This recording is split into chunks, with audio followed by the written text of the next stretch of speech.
Welcome, everyone, to The Brian Craig Show. My name is Brian Craig. This is where MAGA comes to talk. Welcome, one and all. So, President Trump has ridden Chicago of so much crime. And I want to talk about this, and a lot is going on right now, okay? And before I get into what President Trump announced that he did in Chicago, if you're on hold, stand by. I want to talk a little bit about Trump. What President Trump is doing, and this is true of both terms, by the way, but I want to focus in on this second term because that's what we're dealing with. And we had that 4-year auto pen administration break in between the two. So I want to focus in on this second term. Every single thing that President Trump is doing is good for the American people in the United States. Everything. There's nothing that he's doing, there's nothing on his agenda that is not universally good for America, the United States of America, and Americans. And I always want to highlight, I'm not talking about Latin Americans, South Americans, Central Americans, North Americans. I'm talking about United States of Americans. And how anyone can disagree with all these good things that he's doing for the United States and for the people of the United States is beyond me to even comprehend. In the past, when there's been other presidents that are Republican, that I've supported, I can see how there are some things that are open for debate. Should there be military action in Iraq? Should there be a ground invasion of Afghanistan? Are these tax cuts really the right ones at this time? Are they big enough? Are they small enough? I get these things.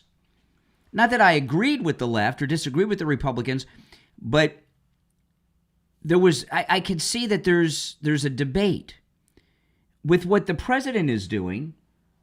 By the way, Mike, just a $20 super chat. Thank you so much, Mike, for that super chat. With what Trump is doing in this second term, what can you point to that is not a good thing for the American people and the United States as a whole? And I think you'd be hard-pressed. I really do. You might try. You might have some talking point, but it'll fall flat. We've never had a president like this who's so unselfish. I was talking to a caller yesterday. I don't remember if it was on the morning show, my podcast yesterday afternoon. I don't know. I do so many shows. Sometimes I forget which one I said what on. But I was talking to a caller. It was yesterday. I was talking to a caller yesterday, and here we are in President Trump's second term. Usually what presidents are doing in their second term, they'll tell you, oh, they're building their legacy. That's nonsense. Usually what presidents are doing in their second term is setting themselves up in a post-presidency to be rich so they can buy a massive mansion on the ocean like the Obamas have, right? Not President Trump. He's already made his money the old-fashioned way. He earned it. He's a billionaire many times over. And what he is doing is not to enrich himself. It's to make this country a better place for the American people. And first, he virtually wiped out most crime in D.C. Liberals opposed it. One big story that's gotten really zero press coverage, when he rid D.C. of crime with the federal surge there and the National Guard, the media, the Democrats, the never-Trumpers, the usual suspects of lowlifes and creeps, they said, well, when are you going to go to a red state? He went to a red state. He found a blue city in a red state that had high crime. There's not a lot of red cities out there, major cities that have high crime, but he found a blue city in a red state that was high in crime, Memphis, Tennessee. He sent the National Guard and federal agents into Memphis, Tennessee, and he has found over 100 missing children, which is amazing in itself. If that's all he did, that would be like, wow, give this guy the Nobel Prize just for that. But he also rid it of crime, the worst: murderers, rapists, robbers, carjackers, the list goes on. And he made an announcement about Chicago yesterday on True Social. President Trump wrote this: I am proud to announce that Chicago, Illinois, despite all of the radical opposition and obstruction we have from the mayor and the governor, has seen car theft, shootings, robberies, violent crime, and everything else drop dramatically since the launch of the Department of Homeland Security Operation Midway Blitz in Chicago only weeks ago. Shootings are down 35%, robberies are down 41%, and carjackings are down almost 50%. And this is with just a small initial federal force, not the full surge we have done in Chicago and Memphis. As we ramp up more assets, these numbers will continue to drop. This has been achieved despite the extraordinary resistance from Chicago and Illinois radical Democrat leadership and the constant violent left-wing terrorism against ICE officers and federal agents that insurrectionist Democratic officials, or Democrat officials, he says, refuse to stop or prosecute, including constant physical assault and attempted assassination. So how could anyone be against this? He shut down almost all crime in D.C., very violent city. He shut down almost all violent crime in Memphis, a very violent city. And crime is down as much as 50% in certain instances in Chicago. Now, there's still a lot of crime in Chicago. He hasn't done the full surge. How could you be against any of this? You know, what's going on with the government shutdown, which everything is being taken care of, House is voting, everything will be back to normal soon enough. With the EBT, yeah, there's some short-term suffering on a lot of things, but you know, this TikTok attention span generation that wants everything in 3 seconds done, like it's some Vine video or something. Remember Vine? That's just not going to be the way it is. There's some short-term suffering, and look at what's been exposed with EBT. Massive fraud. Massive fraud. Able-bodied people receiving thousands of dollars a month in SNAP benefits. And they're bragging about it online. So there's going to be major reform there. You know, the American people are the hardest working people in the world. Take the fewest vacations, work the longest hours, produce the most, and we're the richest country in the world. With the largest economy in the world. And people work too hard to support a bunch of freeloaders. So I ask you guys out there, what is President Trump doing policy-wise, talking policy-wise, that any good red-blooded American could be against? And I'm here to tell you, there's nothing. Now, let's hear your thoughts on this. The number is toll-free, 1-888-465-2631. It's a toll-free call no matter where you're watching. If you're watching live, the number is pinned in the live chat, 888-465-2631. And I'm going to announce this once or twice today. Those of you that are Patreon supporters, I did a live stream. If you're a Patreon supporter, by the way, you get access to a lot of exclusive materials. And one of the things is I do Patreon-only live streams on the Patreon platform itself. They're just like on YouTube, but there's no trolls. It's a troll-free zone. I did a live stream yesterday that I will be deleting later this morning, and I revealed something about something that I'm not even going to hint to. So if you're a Patreon supporter and you've not yet watched that live stream, go and watch it because I will be deleting it this morning. You won't want to miss it. And if you become a Patreon supporter, you can see that if you get there before I delete it. There's a link in the description of the video to my Patreon page. All right, let's go. You're on the air. What's your name? Where are you calling from? Daniel Hutt from Goodman, Missouri. All right, Daniel in Missouri. What's on your mind? Well, not much. I just seen the live say, call in. What do you think about Trump? I think he's the best president we've ever had. We're lucky to have him. Well, he's turned our country around. That's right. I agree with everything you said. He's the best. He's arguably the best president this country has ever had, going back to George Washington. For sure. I can't believe that people can't see that, like, and get a grip on reality. Like, he's not Hitler. He's not all these bad things that people say. It's just, I can't even believe how people think about this man. It's crazy. Well, you know, it's what I was talking about here. There's not a single thing about President Trump, and just keep it to the second term, because we don't need to go. This guy's been a public person for 50 years. We don't need to go through this. If you just look at his policies in his second term, what is one thing he's done that a single law-abiding, red-blooded American could say is not a good thing for this country and for the people? I don't know any. Mm-hmm. I mean, he's done an excellent job in my eyes, and like I said, I don't think the man gets enough thanks or praise. I mean, if you took people, that are old now or gone, they would be so happy to have a president like him, and how he's taken our country, how he's a patriot. Yeah. It's just like we're living in another world anymore. People, the way they think, what they say, and he's done. See, he's done many things. One of the things he's done is he's exposed the Republican Party before him as a fraud that never intended on doing anything. He's overturned Roe v. Wade, shut down the border, done mass deportations, taken the war on drugs to the cartels in South America and the Pacific and Atlantic Ocean, blowing their boats out of the water. I mean, what he has done all the things that Republicans said they were going to do, and never had any intention on doing them. Right. And we're amazing. We're so blessed to have him as our president. We truly are.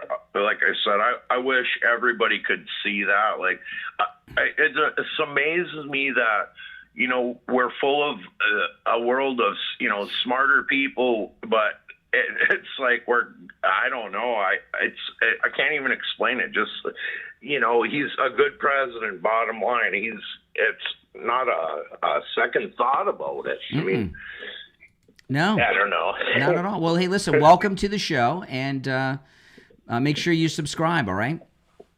Yes, will do. All right, take care. Yeah, those of you that are new, you will love my content. I host a morning radio show, which is going to begin in a few minutes. This is the pre-show. Now, remember, guys, those of you out there that are regular watchers know this early show is, of course, brought to you by MyPillow. I'm trying to make that a permanent arrangement. So make sure you do your Christmas shopping at MyPillow.com. There's huge sales going on right now. We'll take a quick break and be right back. I'm excited to announce that we're having our biggest 3-in-1 sale ever with a limited edition product, a back-in-stock special, and a closeout deal you won't find anywhere else. So go to MyPillow.com or call the number on your screen. Use your promo code to get our MyPillow bed sheets only $29.88. Any color, any style, any size, even kings, regular $119.98, only $29.88. Once they're gone for good. How about our My Towels? They're finally back in stock, but not for long. Get a 6-piece My Towel set, regular $69.98, now only $39.98. And for the first time and the only time ever, get our limited edition premium My Pillows. They're made with Giza cotton and designer gusset. Queens $17.98, Kings only $19.98. So go to mypillow.com or call the number on your screen. Use your promo code to get the best offers ever. Quantities are extremely limited, so order now. Yeah, and you guys, I know you guys have been supporting MyPillow. Please continue to do that, because I got a month-by-month thing going on here, and I'm going to, again, try to make that a permanent thing after the first, sponsoring this early show that I've been doing. So it's promo code KANE, K-A-N-E, at checkout. So, you look at this, this massive drop in crime, shootings down 35%. So how you think about it? How many lives have been saved? I got a sneeze coming on. I apologize in advance. How many lives have been saved by President Trump? Right? He's ended how many wars? 8 wars. I'm fighting back a sneeze. Hold on. It's the cold weather in Florida. It's in the low 50s, which is icicle time for us here in Florida. So I apologize. He's ended 8 wars. He's overturned Roe v. Wade, and murders and shootings are down dramatically in Chicago, Washington, D.C., and Memphis, Tennessee. How many lives has he saved just by ridding D.C. and Memphis of most of the crime and having a major impact on the shootings and robberies in Chicago without even a full force there? Dozens. There are so many people. And if you add in the wars and the overturning of Roe v. Wade, President Trump has, without question, saved millions of lives. Without question. It's not even up for debate. All right, we'll be coming on the air soon. I got to get my stuff ready.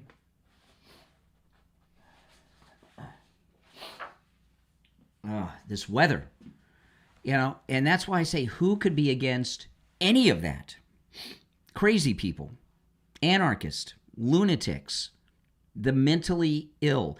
You really have to be mentally ill or hate this country to oppose these good things that President Trump is doing.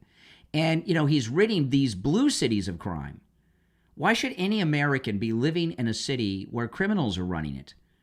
Right? And the Democrats are angry at him that he's ridding their cities of crime and stopping their people from being victimized by these violent criminals. It's insane. Less than a minute and we'll be live. If you're on hold, hang in there. If you want to call in, the toll-free number is pinned in the live chat. All right, stand by.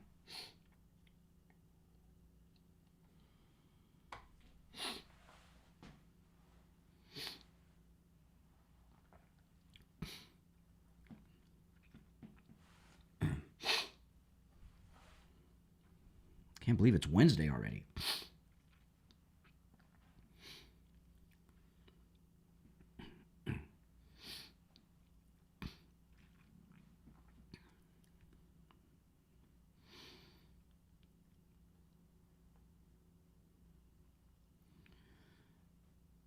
Welcome to the program, everyone. My name is Brian Craig. You are listening to Florida's longest running radio show. That's the Steve Kane Show. On the radio since 1977, celebrating 49 years on the radio. Callers on hold, stand by. We got a lot to cover on the program today, and I want to go over something I started in the pre-show online. President Trump, he made a decision in this second term that Americans that live in these Democrat-run cities are no longer going to be victims of crime. We have these cities around the country, blue cities, that are majority minority in residency, and they're run by Democrats. They've been run by Democrats forever and a day. And violent crime just runs these cities. The people that live in them know no other life other than death, destruction, and crime. So they don't even understand that there's a better way. The Democrats that run these cities allow the crimes to continue, do nothing to stop it. And President Trump said, just because you live in some Democrat-run city doesn't mean you are going to fear for your life and be risking your life every time you go to work or go to the store or you take your kids to school. So he sent federal agents and the National Guard into the streets of D.C. and have virtually wiped out crime. You can't have zero crime, that's impossible, but it's pretty close to it. And man, oh man, the fake news media, the Never-Trumpers, and the Democrats were furious. How dare you stop these murderers, rapists, and carjackers? How dare you?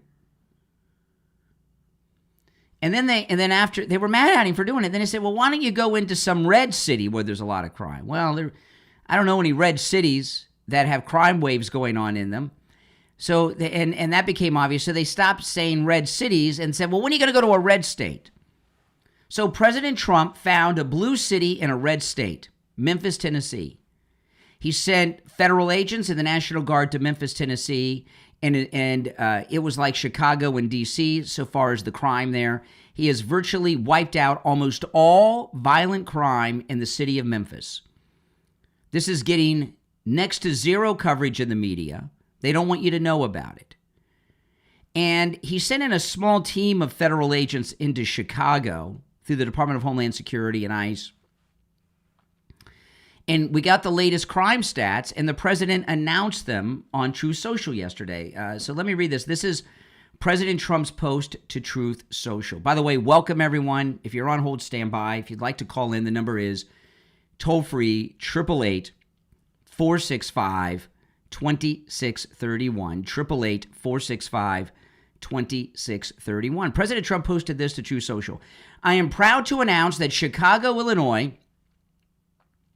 despite all of the radical opposition and obstruction we have from the mayor and the governor, has seen car theft, shooting, robberies, violent crime, and everything else drop dramatically since the launch of the Department of Homeland Security Operation Midway Blitz in Chicago only weeks ago. Shootings are down 35%. Robberies are down 41%. Carjackings are down almost 50%. And this is with just a small initial federal force, not the full surge that he did in D.C. and Memphis. As we ramp up more assets, these numbers will continue to drop, President wrote.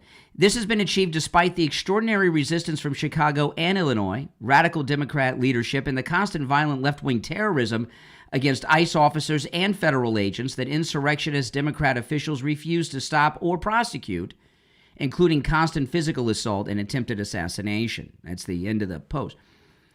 How could someone be against shootings being down 35% in Chicago, robberies down 41%, carjackings down almost 50%?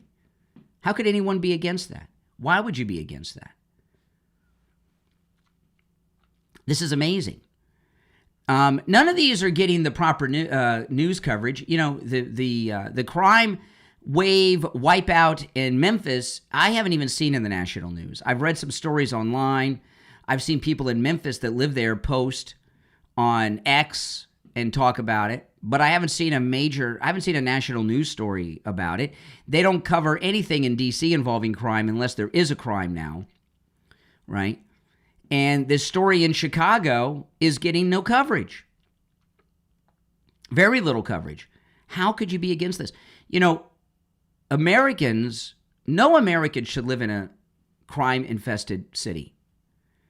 You know, we don't have crime in my town like this. You know why? Because we wouldn't tolerate it, right? If we were having carjackings and robberies and things in my neighborhood, the residents would stop it. We wouldn't tolerate it. I mean, I tell that story many years ago when I saw a kid steal the neighbor's bicycle. I called the police. They had 5 police cars respond to a bicycle theft by middle school kids. That we don't mess around, and people may laugh at that, but that's what we expect in my town, and that's how everyone should live, in a town where you just assume you're not going to be a victim every time you walk out the front door of your house and walk to work or take your kids to school. Who could be against these things? And I'll take that a step further. You look at everything President Trump is doing in this glorious, exciting second and non-consecutive term. What is anything he is doing policy-wise that a rational, sane American could oppose?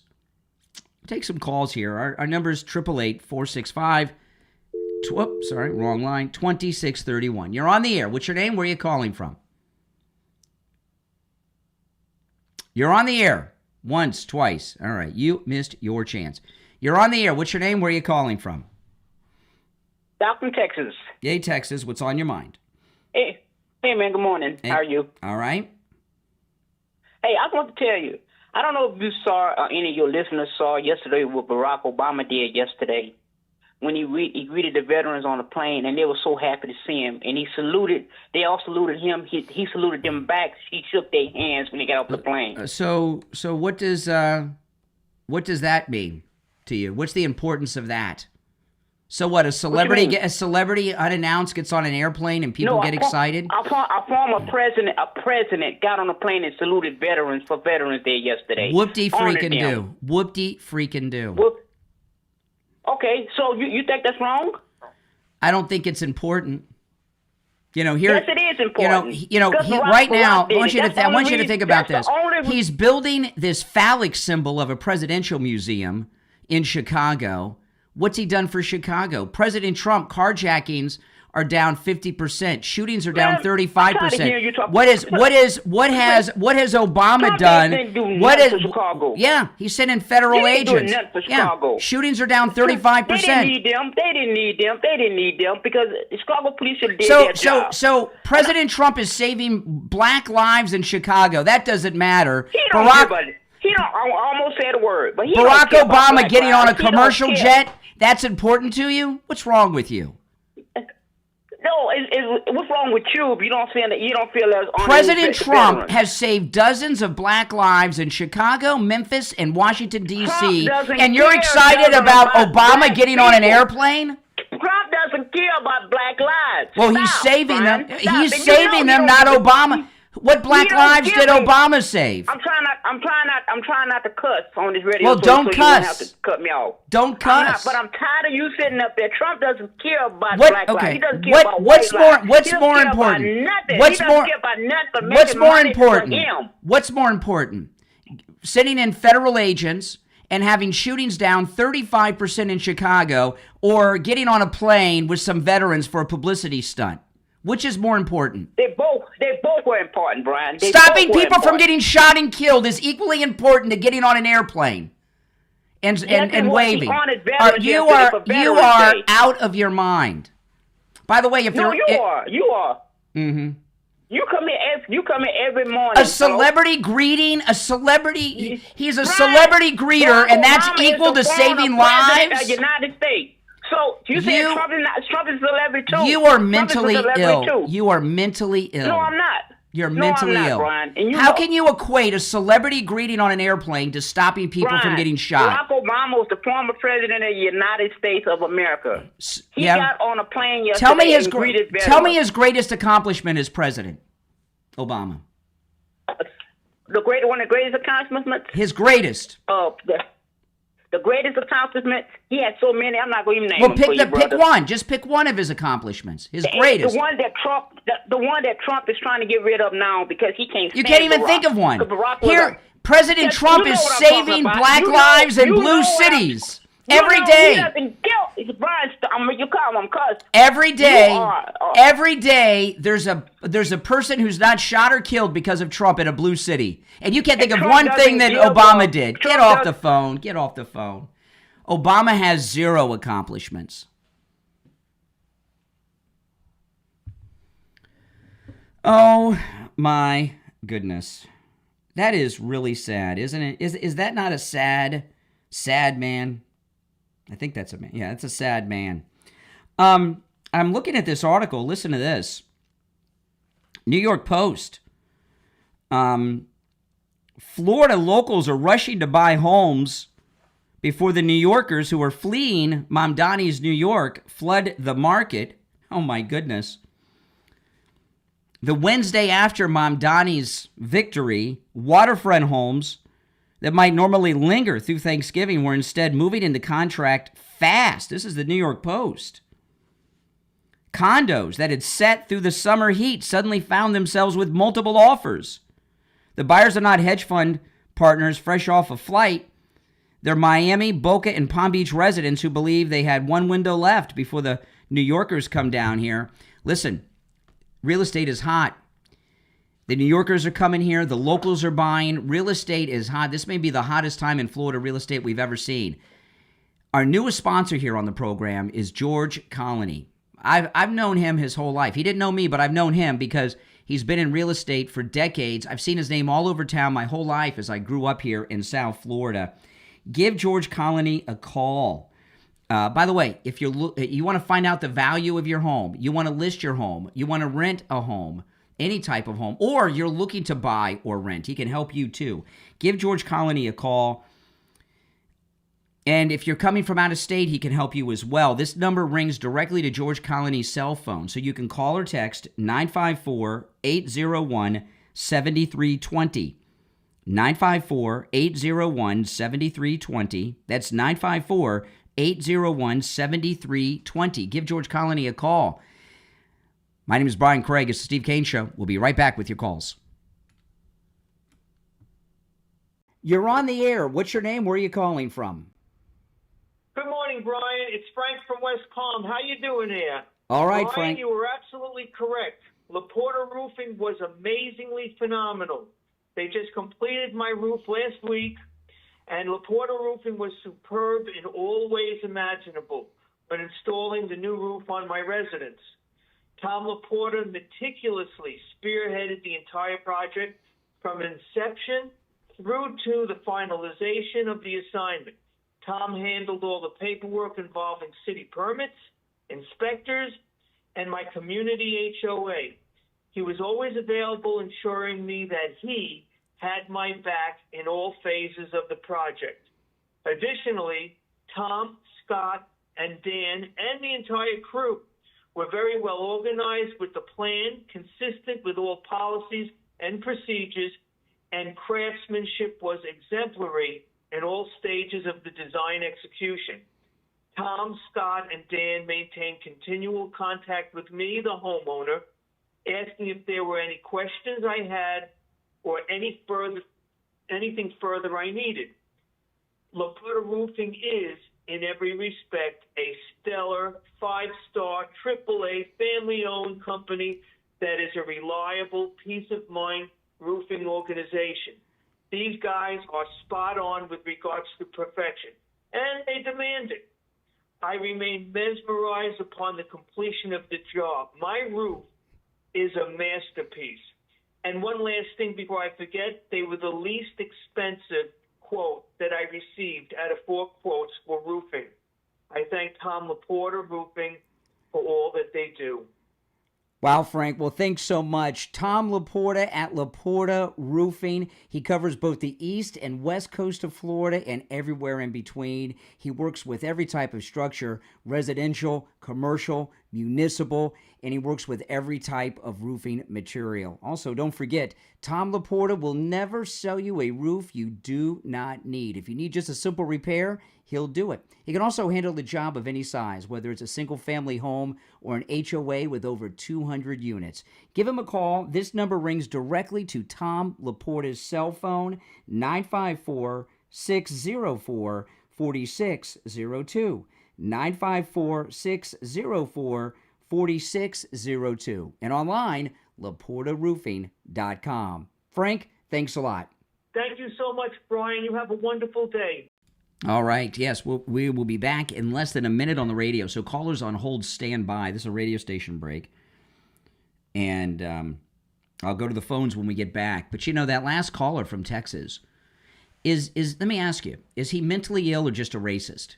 Because he told me that Obama getting on an airplane and doing a celebrity greeting is the equivalent to President Trump saving people's lives by not getting shot in Chicago or D.C. or Memphis. So what's the deal with that caller? Is he mentally ill? A racist? Both?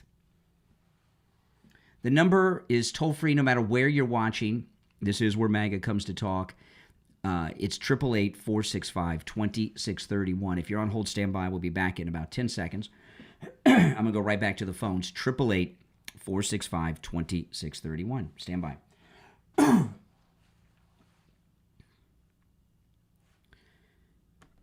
You're on the air. What's your name? Oh, hold on. We got, okay. You're on the air. What's your name? Where are you calling from? David from Chicago. Hey, David. How you doing? Hi. I guess before I get into the points that you're saying if there's anything we disagree with Trump, like policy-wise, right? That's the issue we're talking about specifically. Yeah. I want to preface it with the thing that the media itself is obviously lying about him when they say he's racist, that he actually supported Jesse Jackson for his presidential bid. Correct. The idea that he's racist when he had, a black girlfriend, when he was financing, if you see, there's a Judge Joe Brown interview where he's talking about how Trump helped a whole bunch of black entrepreneurs when they couldn't get a loan. Yep. And, the whole lies about the Charlottesville speech when they were saying that he's supporting a white supremacist when he clearly said that he's against them in that speech. On and on and on. It's clear and obvious that the left is, trying to defame him and make up lies basically about him. That's right. But the trend that's alarming to me that I see among, us on the right is that we don't acknowledge, not everyone, but a larger portion growing. We don't acknowledge some of the stuff that he's done that is wrong. Really? For example, when he said that he wouldn't touch the East Wing, to demolish the ballroom, which I think he shouldn't have done it. But regardless, he shouldn't have. You should never have done demolished that. the East Wing. Okay, now you're calling me from Chicago. What do you do for a living? Yeah. What do you do for a living? Right now, I'm not doing anything. Okay, but what's your chosen profession? Like when you are working, what did you do?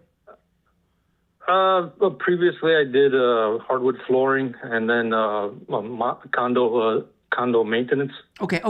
That's good. That's good hard work. You can do some good stuff.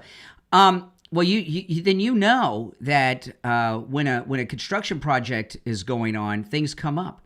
Why do you think President Trump, when he said he wasn't going to, they ended up demolishing the entire East Wing? Why do you think that happened? If there's any reason, I didn't hear one. I mean, okay. If you have one, then go ahead. I have one I'm going to give you. But many people like you believe the East Wing is so sacred and important. What was the East Wing? Why was it so important, and why do you think it shouldn't have been demolished for this new ballroom? Well, I mean, it had a function. Otherwise, it wouldn't have been built. And I mean, but you don't know what the function was? You don't know what the function was? No. I mean, I'm assuming they didn't build it for no reason. It had a tiny little ballroom, very tiny, set like 70 people in it, and the rest of it was just offices, basically. But and it's not that old. It's not. It hasn't been there since the White House was built. But the reason I believe we've gotten some information, the underneath the East Wing is the presidential bunker. The bunker, we've heard about the bunker where the presidents go in a nuclear strike. Yeah. It's under the East Wing, and it was built like in 1948 when Truman was president.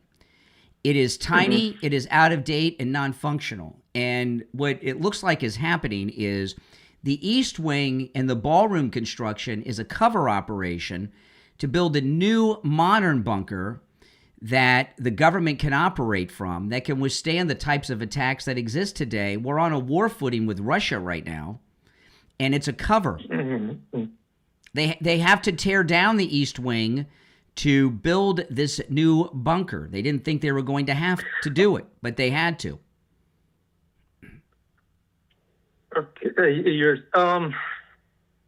I could say, okay, that might be a good reason, but he shouldn't have said, though, that it wouldn't affect the East Wing. But you're calling me from Chicago. I opened the show by sharing President Trump dropped yesterday, Operation Midway Blitz. He sent some federal agents from Homeland Security to Chicago. Shootings are down 35%, robberies down 41%, yeah. Carjackings are down almost 50%, and you're concerned about a part of a building that you don't know the function of. No, I'm in not, D.C., not the city. You're in Chicago. You're safer today because of President Trump. You should be thankful, you should be thankful and grateful. I agree, but I mean that's one of our responsibilities as citizens of this country. That we do have to call out things that are done wrong for both parties. And but you don't know what the function of that building was, so how do you know it wasn't the right thing to tear it down? Well, regardless of the function, he shouldn't have said that he wouldn't touch it if he had the intention to. Well, perhaps President Trump, who's as honest as the day is long, I promise you, when he said he didn't want to tear it down, he wasn't going to tear it down, he had every intention to not tear it down, and then they found out they had to tear it down. Okay, I can accept that if he never had the intention to, and something came up. We all make mistakes of that kind. So I guess in that. What kind of accent do you? You have an accent. What kind of accent is this? It's not a Chicago accent. You know what? It's funny because everybody tells me that, and I was born here, but my parents are from Romania. Oh, okay. And it's weird. So you have a bit of the Romanian accent mixed in with a bunch of others. I'm assuming that's what it is. Yeah. Okay. I guess the other thing that I don't quite agree with him on when it comes to policies is why is no one? I mean, once again, you can probably see a reason in this. Is why they don't acknowledge officially the sovereignty of Taiwan. Like, that for me, we keep on sidestepping because it could start World War III. Ignite a war. It could start World War III. Quite possibly. Like that. During his first term, during the lockdowns and shutdowns, there was a live press conference, and he almost said China did it on purpose, and he stopped himself, and he says, "Oh, I can't say that if I." This is what he said. He said, "If I say that," this was live. He says, "If I say that, people are going to expect me to do something I don't want to do, which would be a nuclear strike on China." So no, he doesn't. We don't. Taiwan calls itself China. Okay, that's why you hear mainland China, because Taiwan is China, free China. If we recognized it as China and all of that stuff, it could cause the Third World War, and millions of people could die in a nuclear confrontation. I think that's a good reason not to do it, right? Yeah, I can definitely. Hey, listen, I got to run, but thanks. I got to take a break, but thanks for the call. All right. First generation American in Chicago, shootings down 35%, robberies down 41%, carjackings down 50%. Yet he calls me concerned about the tearing down of a building whose function he doesn't even know what it was. But that's where his mind is. Oh my goodness.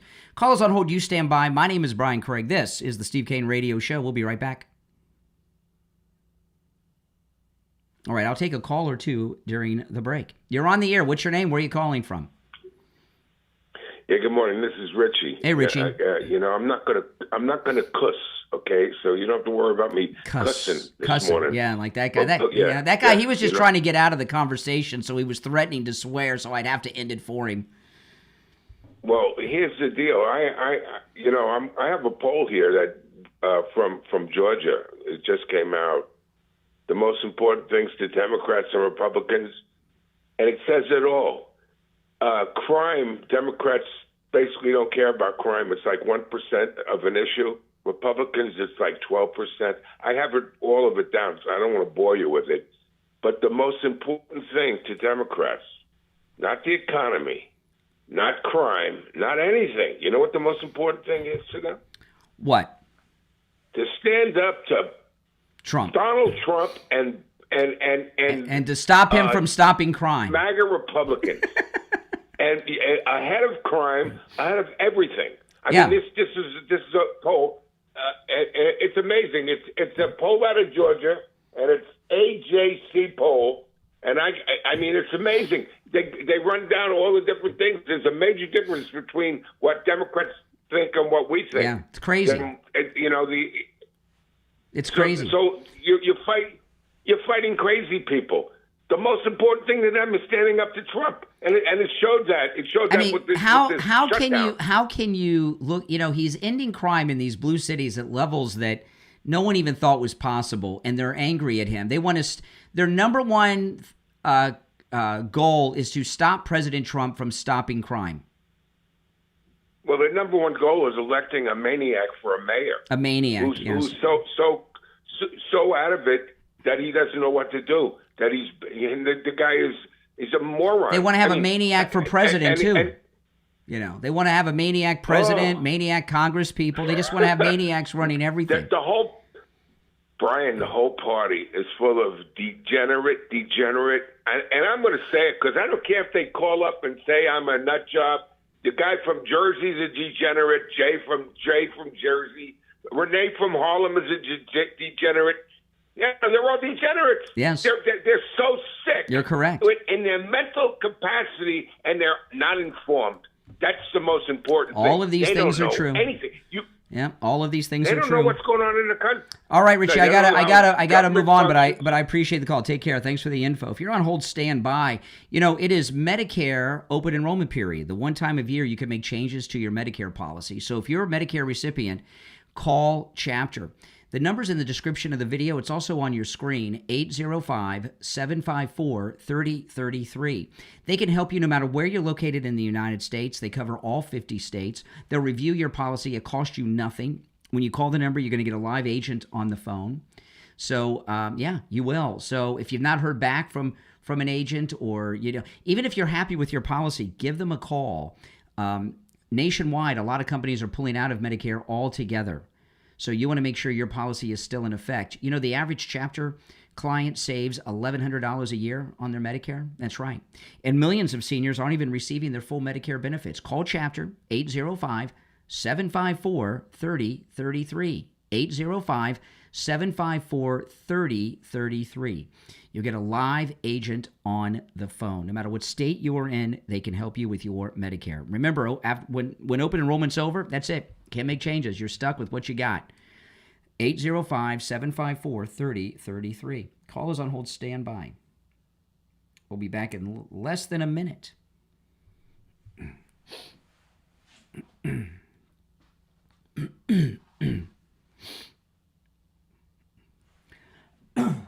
This weather change in Florida is just rough.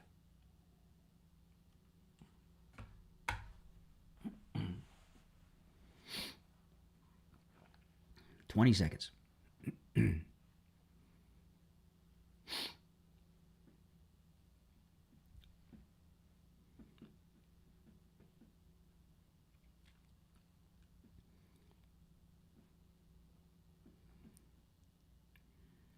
All right, we're back. I'm Brian Craig. It's the Steve Kane Show, Florida's longest running radio show. You're on the air. What's your name? Where are you calling from?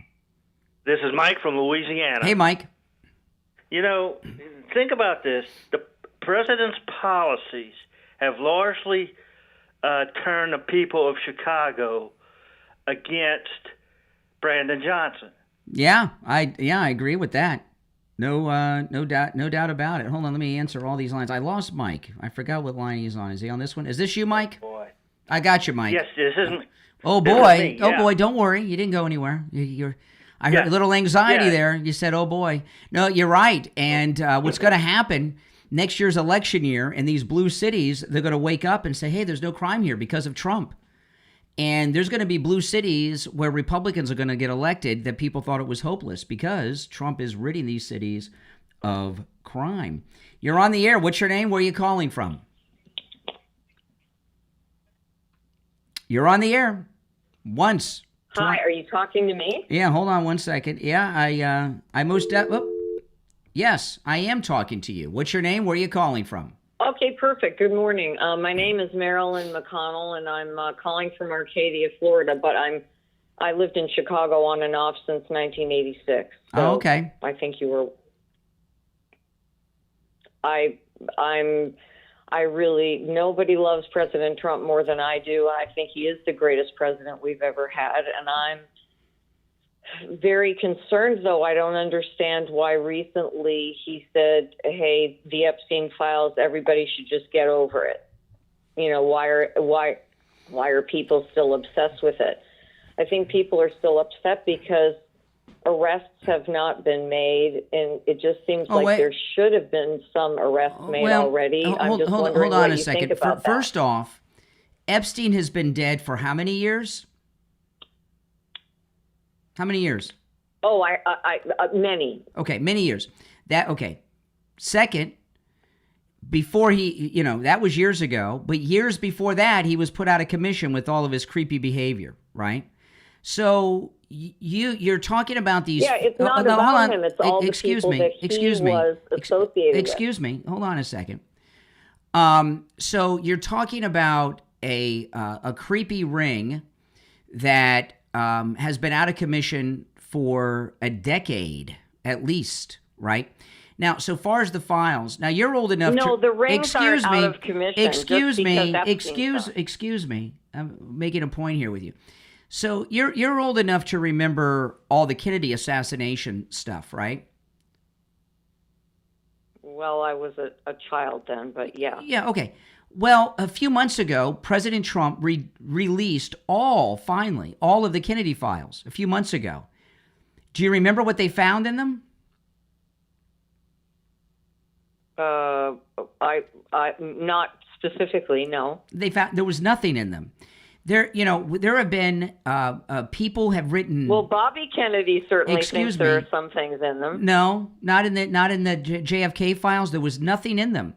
They were all released months ago, and you haven't heard any of the Kennedy sleuths release anything. And why do you think that is? Why do you think the Kennedy files had nothing about the deep state conspiracy or anything to kill Kennedy? Why do you think that is? I have no idea.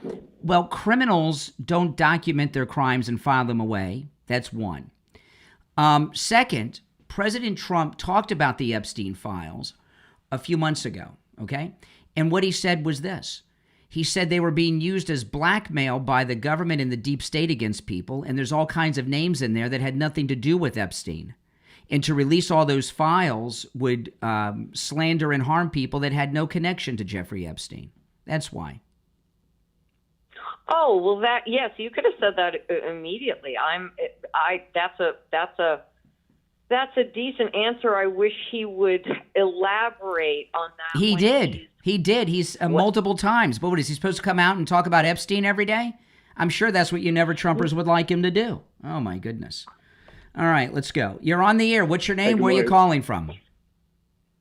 Good morning, Brian. Chris from Pompano Beach. Hey, Chris. It's amazing. This broken record that always comes up of those who are still stuck on being told and Well, told. first off, you gotta question those in Florida. Most people in Florida have never heard of Arcadia, but I'll tell you this: you've got to question the reasoning skills of anyone that lives in Arcadia, Florida. Who the hell would move to Florida and live in Arcadia? I mean, that's I'd rather live in Lakeland, all right, than Arcadia. But that woman was not MAGA. People that call and mention Epstein are fake MAGA. No, exactly, and that goes to show what I was saying. They're just holding on to anything negative. They're listening to the left, and they're holding on. When you ask something like, let's say, Barack Obama's accomplishments, well, all they can say is that, hey, I feel good about him having a D next to his name, that he's black, and even those have negative connotations because, again, I remind a lot of people his mother was white. Mm-hmm. Got to give her some credit. So he's not our first black president. His mother was white, and this whole thing with the military. Listen, he lots of destruction in the military. First of all, taken away. Don't ask, don't tell. And now look what we're going through with all the feminazi. Obama did that thing on the airplane because he was feeling sad and lonely, and he wanted to feel loved. So he got on a commercial jet. So he could get some love, because he's certainly not getting that from Michelle. Every time she goes on a podcast, all she talks about is how terrible their marriage is and life is. So his personal life and marriage are a wreck. Use his own words. He wants to be relevant. Again, you're right. The celebrity isn't anything else with it. So no, I mean, he's not relevant. I knew he wouldn't be. Most of it was because he was not a working president. Well, he did bring it seems millions of Muslims to this country, and they're wrecking they're doing all kinds of damage. That's the other thing with his citizenship. Come on, we all know about his father being from Africa, and then for that note, even because I believe the grandmother when she says he was born over there, but he was also raised outside by the next man over in Indonesia. So his love and loyalty was not to America, and his agenda was clear. And he's been very negative for this country. Mm-hmm. So all these people holding on to these little things, question that, read into that a little bit instead of listening to Whoopi Goldberg and everybody else that wants to keep it negative. And they don't want to give President Trump credit, but they have to, because on a daily basis, the man is working 5 times harder than any other president. That's right. And it's for the benefit of everyone in America. The man is not racist.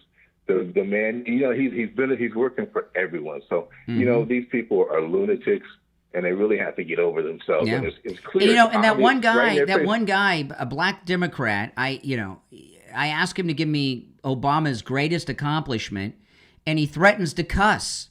He wants to cuss because he can't think of any. So he wants me to hang up on him to try to save him. And he doesn't have any great accomplishments, so he just needs to look into that.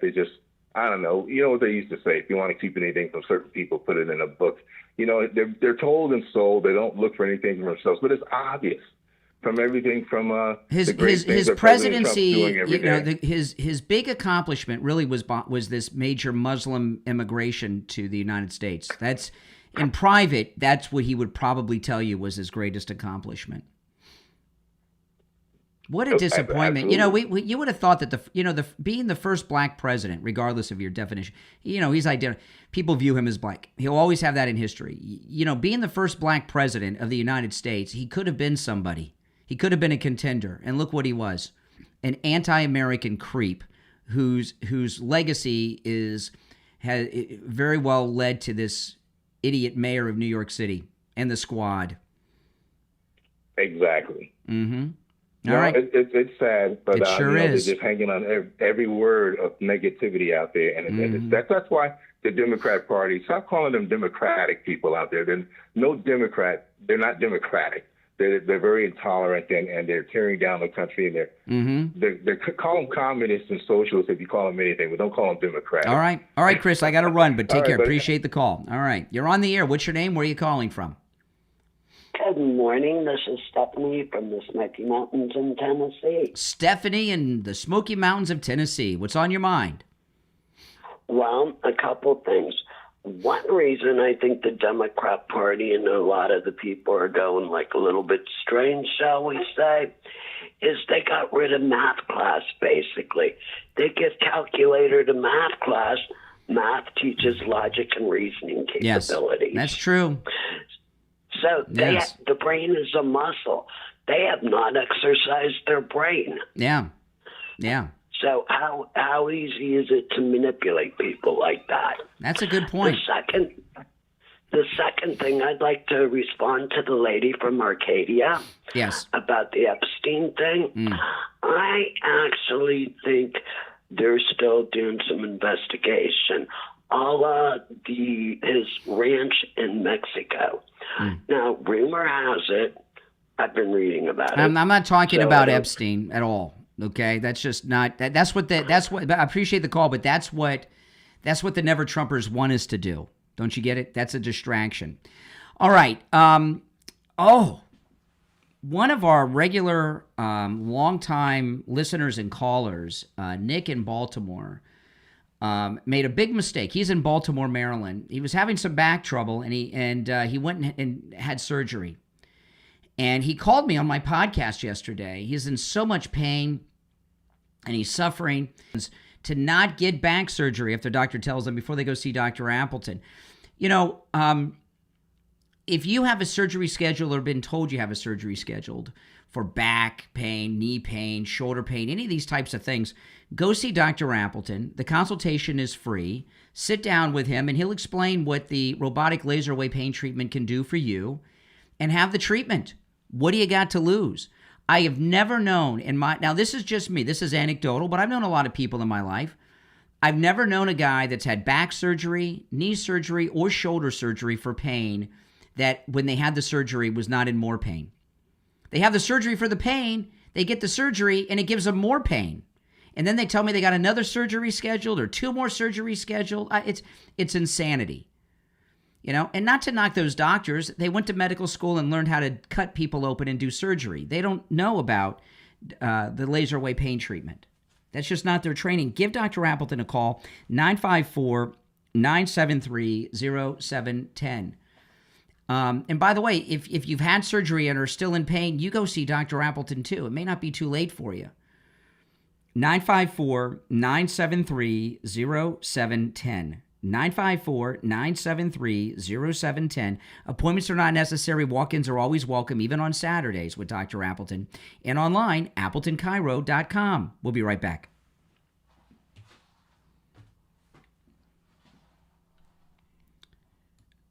All right, guys, if you're on hold, hang in there. We'll take a quick break.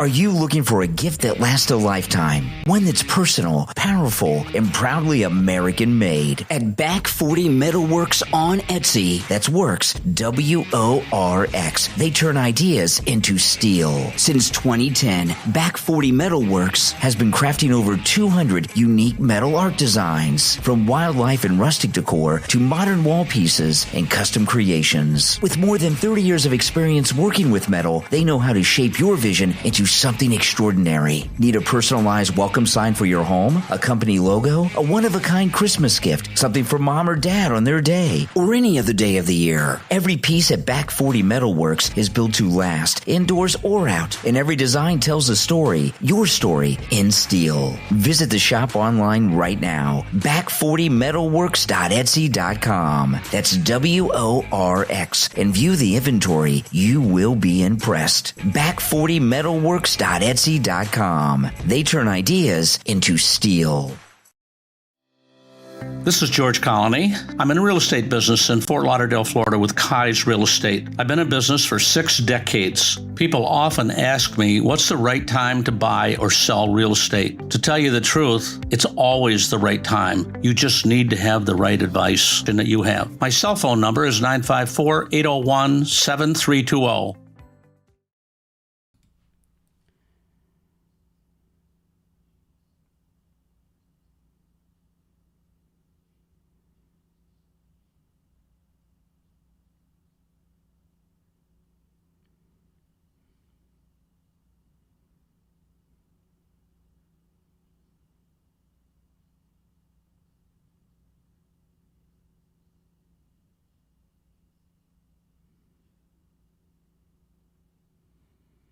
Let's see.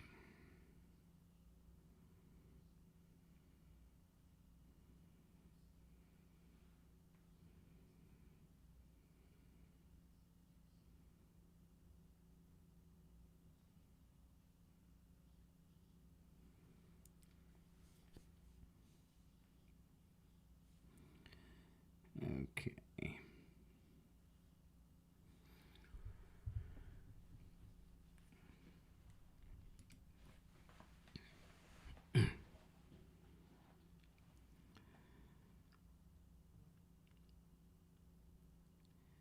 All right, we're back. I'm Brian Craig. It is the Steve Kane Show. Callers on hold, stand by. This is Florida's longest running radio show. Okay, another thing I want to mention.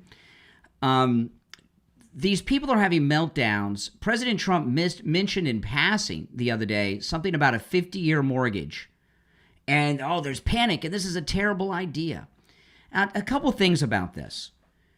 When you're talking about real estate and you're talking about financing and mortgages, this is President Trump's expertise. That's how he made most of his money.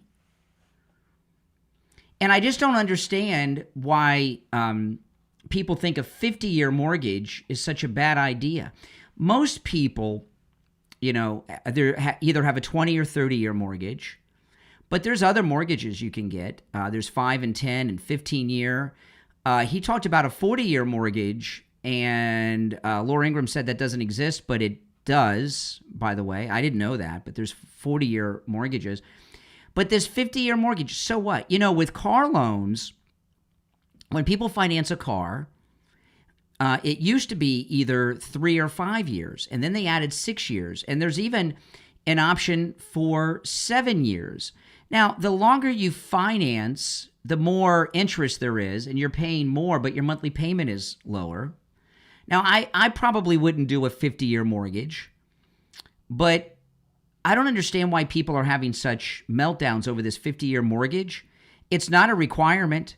You don't even need a mortgage. If the next house I buy, it will probably be when I move off to the retirement community, and I'll sell my house and pay cash for the next one, right? Most people don't do what I do. They stay in a house for 5 or so years, and then sell their house and move into a new house, upgrade or something. I've been in my house for over 20 years.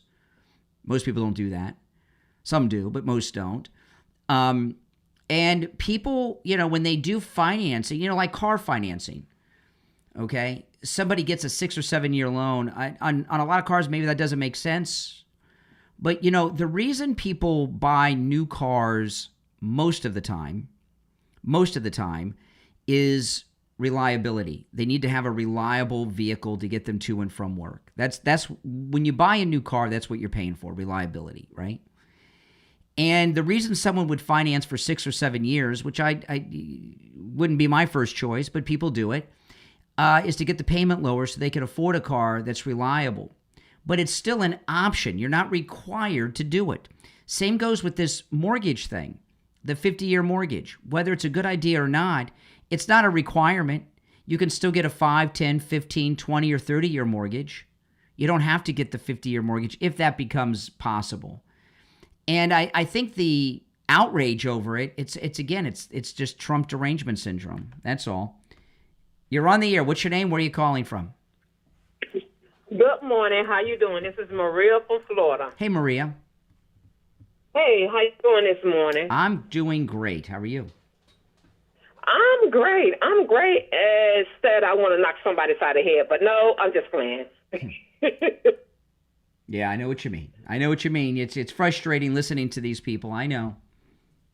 Yeah, it's really bad because I was listening yesterday. I also listened to you late yesterday, and you was right on point about everything. And Trump is doing an awesome job, but he got these people call themselves MAGA people or his supporters, and they just turn against him. And my main critic is Marjorie Taylor Greene.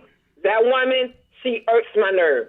She irks my nerve because I'm watching her, and she's all over the left mainstream media, and she just spewing out lies about the president, and I couldn't believe it. And she did it again yesterday, and What did she say? What did she say yesterday?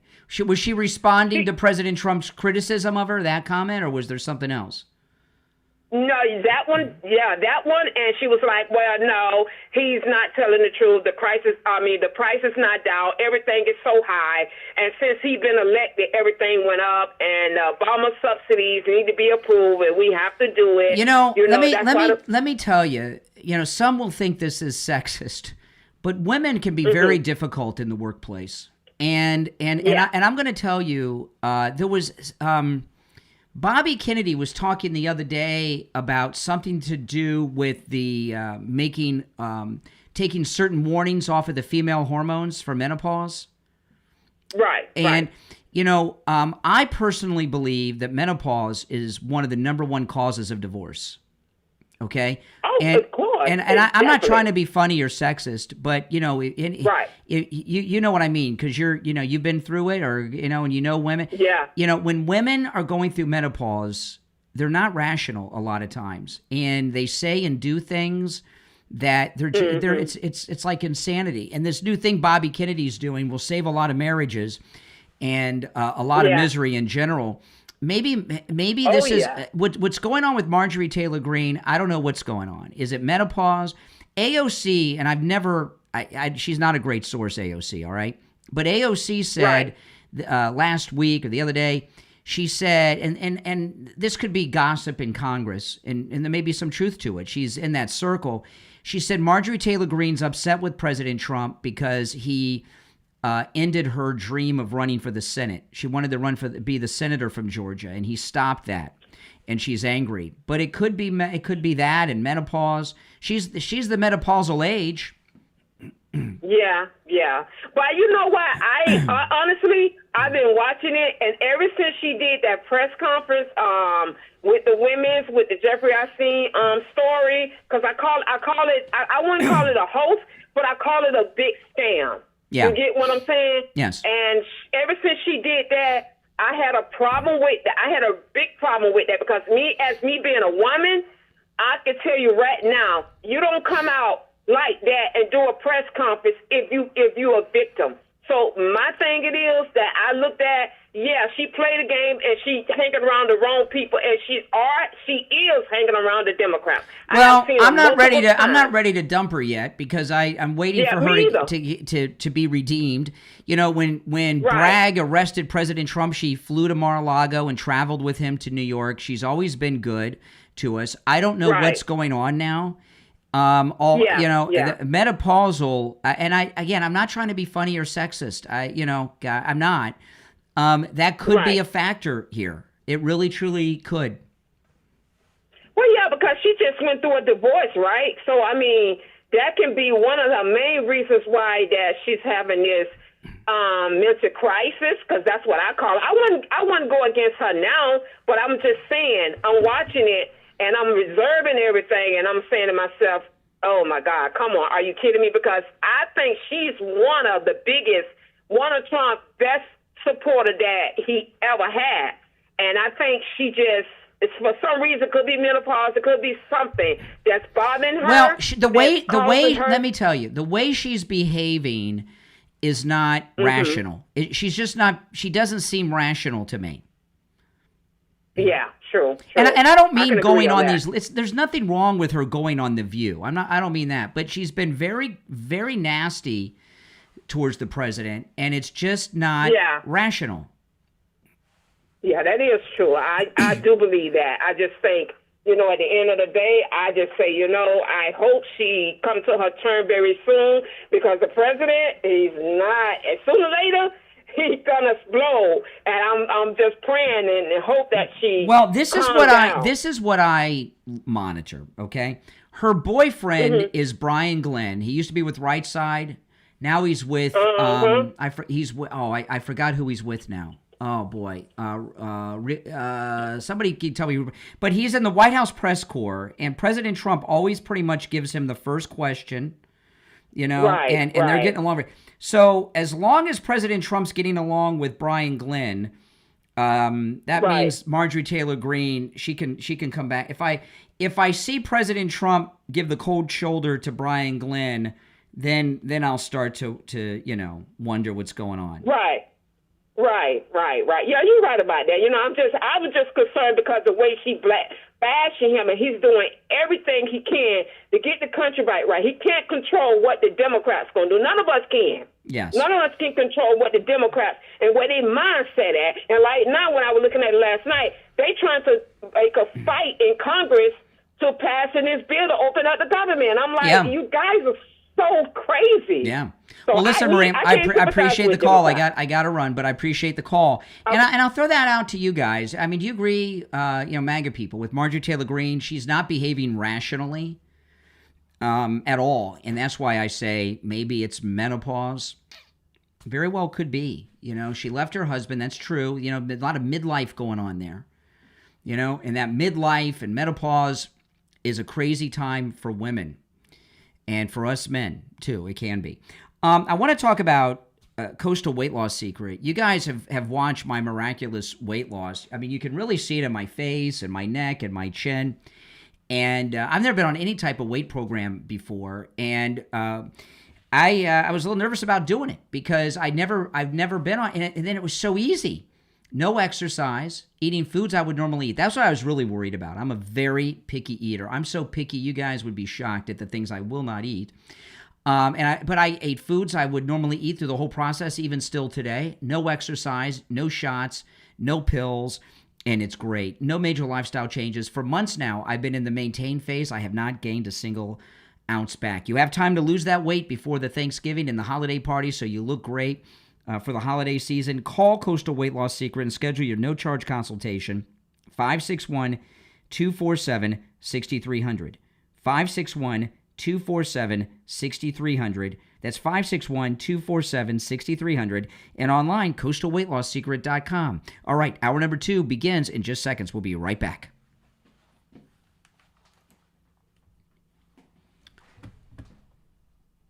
I'm excited to announce that we're having our biggest 3-in-1 sale ever with a limited edition product, a back-in-stock special, and a closeout deal you won't find anywhere else. So go to MyPillow.com or call the number on your screen.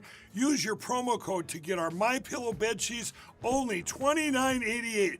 Any color, any style, any size, even kings. Regular $119.98, only $29.88. Once they're gone for good. How about our My Towels? They're finally back in stock, but not for long. Get a 6-piece My Towel set, regular $69.98, now only $39.98.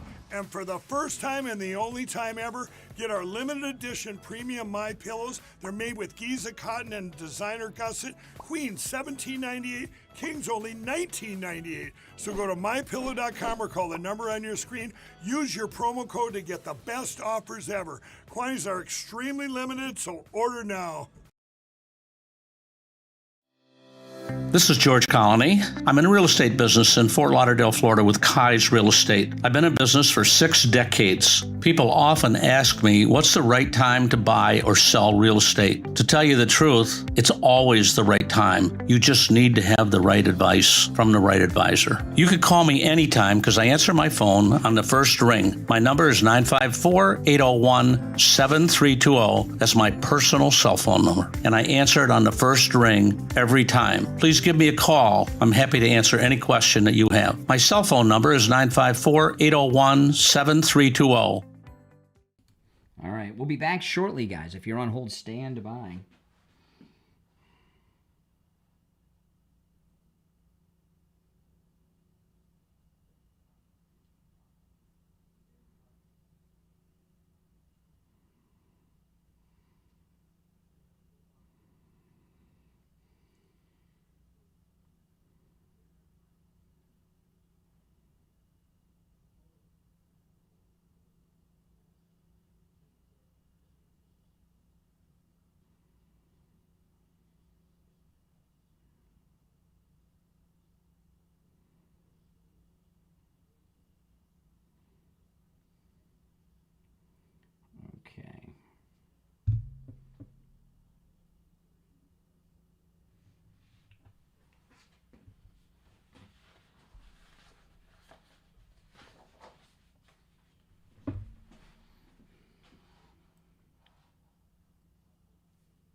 Okay, we'll be back in about a minute, guys. Stay tuned. I've got another story that the media will not cover.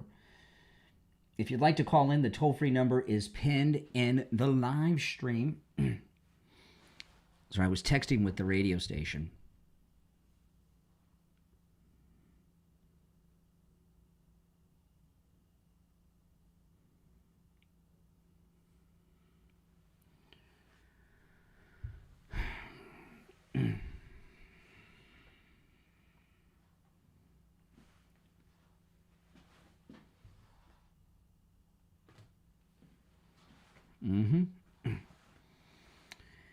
Oh, boy. If you'd like to call in, the number is pinned in the live chat. It's toll-free, 888-465-2631, 888-465-2631. Sometimes I take the calls during the break, but I got to rest sometimes my voice a little bit.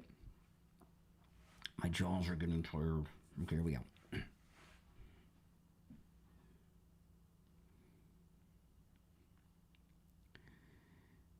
Welcome back, everyone. My name is Brian Craig. You're listening to The Steve Kane Show, Florida's longest-running radio show on the radio since 1977, celebrating 49 years on the radio. If you're on hold, hang in there. If you'd like to call in, please do. Our number is toll-free, 1-888-465-2631, 888-465-2631. Here's another story that the media don't want to cover. ICE arrested and is deporting a white woman. That's right. Not much coverage of this. Sanctuary, California. ICE arrest illegal alien convicted of torture and murder in Moldova, which somehow somewhere borders around Ukraine. She's not only white, she has blonde hair. She's getting deported. ICE arrested an illegal alien in the sanctuary state of California who was convicted of torture and murder in her native Moldova. Her name is Victoria, and boom, she's going back. Yes. So they can do away with their talking point that they only deport black and brown people. She's as white as I am, and she's getting deported to go do her time in Moldova, which I'm not sure how. I think Moldova is that a landlocked country? I don't know. All right, let's go. You're on the air. What's your name? Where are you calling from? Hi, my name is Teresa. I'm calling from Charleston, West Virginia. Hey, what's up, West Virginia? Oh, nothing. We've already had to deal with snow, which, Oh boy, of course, that it's sucks. a nightmare in West. Yeah, a lot. It sucks bad. I'm very pleased with Trump. I love him. Absolutely. I would vote for him How could you not? again and again. How could you not? But I could not. I have every time. I am worried about the tariffs. I'm worried about what the Supreme Court is going to do with the tariff situation. Yeah. And, if he has to figure out how to give that money back, and it's just going to be a nightmare, I think. It's not going to happen. The Supreme Court has been ruling in favor of Trump pretty much on everything of importance of the presidential powers, and this is part of it. And that's just not going to happen. It's nothing to worry about. I know they want you to worry about it. Oral arguments, and the problem is that they're saying it's a revenue, and the president can't have. He doesn't control the purse. He can't impose any revenue creating action. So that's what worries me, because, they're saying, he says it's a tool to get it involves foreign policy. It's foreign policy decision making. It's how you get foreign policy done. It's like moving a fleet group somewhere. Do you think if they rule against him, he will just say, "Oh well, too bad"? I mean, the Supreme Court. No, he won't. He will not go against the Supreme Court. But what would happen? The Supreme Court. What happens a lot of times? Okay, with Supreme Court rule. I'm not a lawyer. Okay, didn't go to law school or anything. But what happens a lot of times, they interpret the law. So say that he gets an unfavorable ruling from the Supreme Court. All that'll happen is that the Republican Congress, the House and the Senate, will just update the rules and laws and regulations allowing it. He's not going to give back $1 trillion to these countries that have been ripping us off. Yeah, no, it's not going to happen. Right. So, I would expect the ruling to be in his favor, and if it's not, they'll fix it in Congress. Don't worry about it. We can control the Congress. I hope it is. I mean, he has had. I think there's been one ruling against him, and it wasn't really a loss. I also hope the birthright citizen. I hope that goes. Well, that one's a little tricky. I don't know about that. I agree. The birthright citizenship was not intended to get knocked up in some other country, fly in and drop a baby, and all of a sudden, that's not. An American citizen. That's correct. I mean, you should at least have to have been conceived here, right? I mean, this is ridiculous. Legally. It is, but liberals are ridiculous. I mean, yeah, they are. So anyway, that's all I had to say. All right, well, I appreciate the call. Okay, thank you. All right, take care. So MSNBC is about to do their change to MS Now, and they did this commercial, which is so bizarre. Listen, this is the headline. MSNBC has hired black actors to feature alongside its white anchors in racial justice theme ad promoting MS Now name change. And what they did is they have this ad, and it has Rachel Maddow, who Rachel Maddow looks like to me. You know who she reminds me of? There's two people she reminds me of. She reminds me of Elvis Costello, like in '87. You guys know Elvis Costello? I like Elvis Costello, okay? Back in '87, not now. A little cross between Elvis Costello, circa 1987-ish, or the actress from the 1980s movie Just One of the Guys, when she was passing herself off as a guy. Remember that? It looks kind of like that. So they have this ad where Rachel Maddow is reciting the preamble of the United States Constitution, and they show all these dramatic film shots of the different MSNBC anchors, And then they flash to black people that don't work there, so that they. That's exactly right. I don't mean nothing against Elvis Costello, because I like Elvis Costello. Okay, not a lot of people do. I like Elvis Costello. A lot of people think he can't sing. I think he's singing. I like Elvis Costello. But anyway, it is so bizarre. And the other thing about this, Rachel Maddow's reciting the preamble of the Constitution. Beware of liberals who wrap themselves in America. The Constitution and the Declaration of Independence, liberals have been telling us that it was written by white supremacist slaveholders for the purpose of maintaining white supremacy. Now they got Rachel Maddow reciting it as if it's a holy document. Okay? So whenever you hear liberals reciting the Constitution like this, they're burning it or tearing it up or both. Okay? But they are mighty white over there with their mainstream anchors, and surrounding themselves with black people doesn't make them less white. There's an article I saw on Drudge this morning that, let me see if I can get the percentage. There's a study that was done on podcast. Let me see if I can find this real quick. I think I saw it this morning. It might have been yesterday. Yeah, look at this. This is on Drudge right now. It says, I just saw it here. Now I can't find. Okay, yeah. Podcasting diversity problem. This is on Drudge. Podcast diversity problem. 64% of hosts are male. 77% of podcast hosts are white. And they have this whole study breaking down that 77% of podcast hosts are white and 64% of the hosts are male.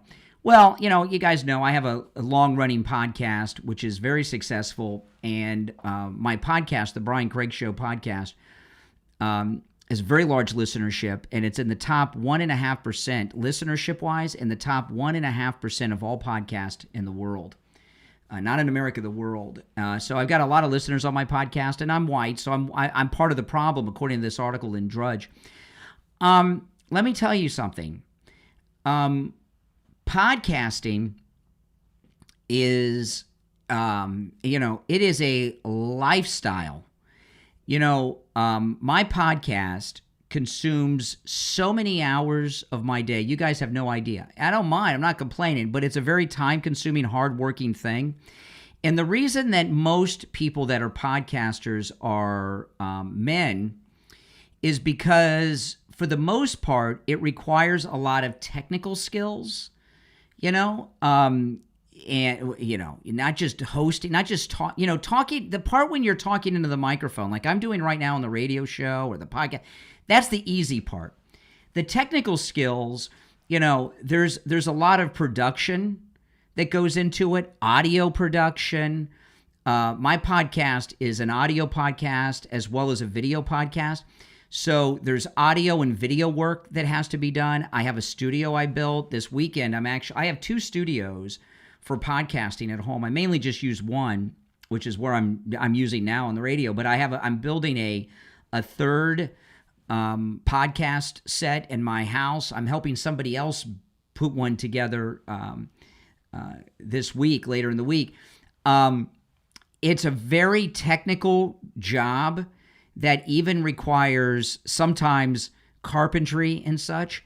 And the reason that it's a male-dominated industry is because there's so much technical work that goes behind it and things. And when you get into the technical things, audio and video editing, and the work that goes into building a podcast studio, that's a male-dominated thing, right? Most women that would do a podcast, they don't have any of these skills because that's a kind of a male-dominated thing. In fact, out of every production person I have ever known at every radio station I've ever worked at or known people at, going back all these years, I've never known a female production person whose job was just that. every production person, sometimes they call them the operations manager, the production guy, whoever, every production guy that was in charge of it at every radio station I've ever known has been a man. That doesn't mean that women can't do it, and I've seen women do production once or twice at a radio station, very rare. And when people are podcasting, it's a one-man band for the most part. That's why it's male-dominated. But you notice what's going on with this story on Drudge. They're getting ready to talk about this podcasting problem. There's not enough gender or color diversity. Well, look at your movie and TV business and look what all your DEI did. So what's happening now is podcasting has become the big business in Hollywood. A lot of the top podcasts and both audio and video that you see are done on sound stages in Hollywood, California. You don't even know it. And so there's a lot of big corporations behind a lot of the top podcasts, both video and audio. So they have told themselves that MAGA won in the elections last year, in the presidential elections, because of podcast, and there is some truth in that. It helped a lot, right? So what they're trying to do is intimidate people and companies into giving people podcast just because they're a woman or they're not white. It's what it says here. It says podcast diversity problem. 64% are white, 77% are male. I didn't know that's a problem. I'm a problem, right? You can't. These are two things that we're born with. White with a penis. Can't change those things. I know some people try and have tried, but you're a problem if you're, see, what the left have decided is this, that white men have had a voice too long. And maybe what they should do is get some talented people and try to get them in there. You know what this is like? It's like when Rush Limbaugh first made it big syndicated-wise. The left did a big recruiting thing to try to get a liberal alternative to Rush Limbaugh. They tried several people. They all failed. Alan Dershowitz, Mario Cuomo, right? The father, and there were a bunch of others. And then later, Air America, with Al Franken, they all failed for all kinds of reasons, just like this. All right, I'm looking at the clock. It's very late for the break. We'll take a quick break and be right back.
Oh, my goodness.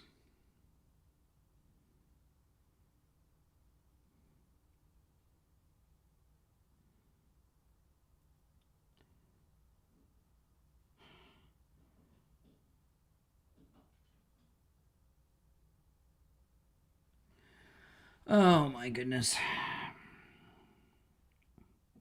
I'm dealing with too many things off the air right now. Okay. If you're on hold, stand by. I got a few things to cover when we get back. Well, let me cue things up here.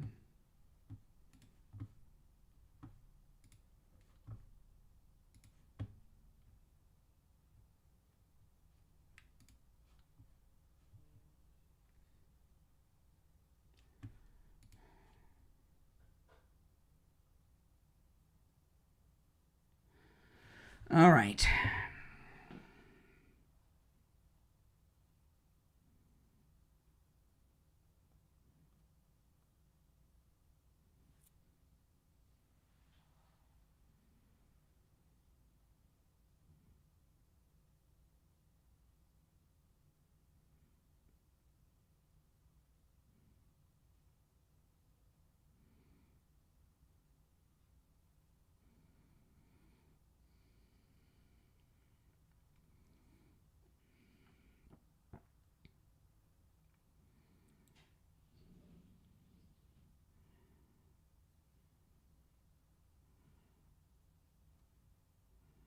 All right.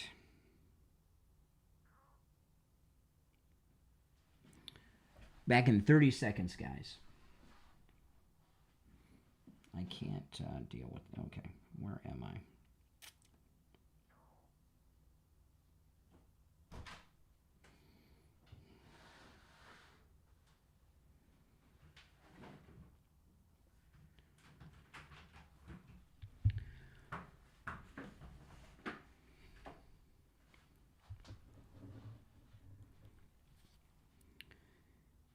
Welcome back, everyone. My name is Brian Craig. You're listening to Florida's longest-running radio show, The Steve Kane Show.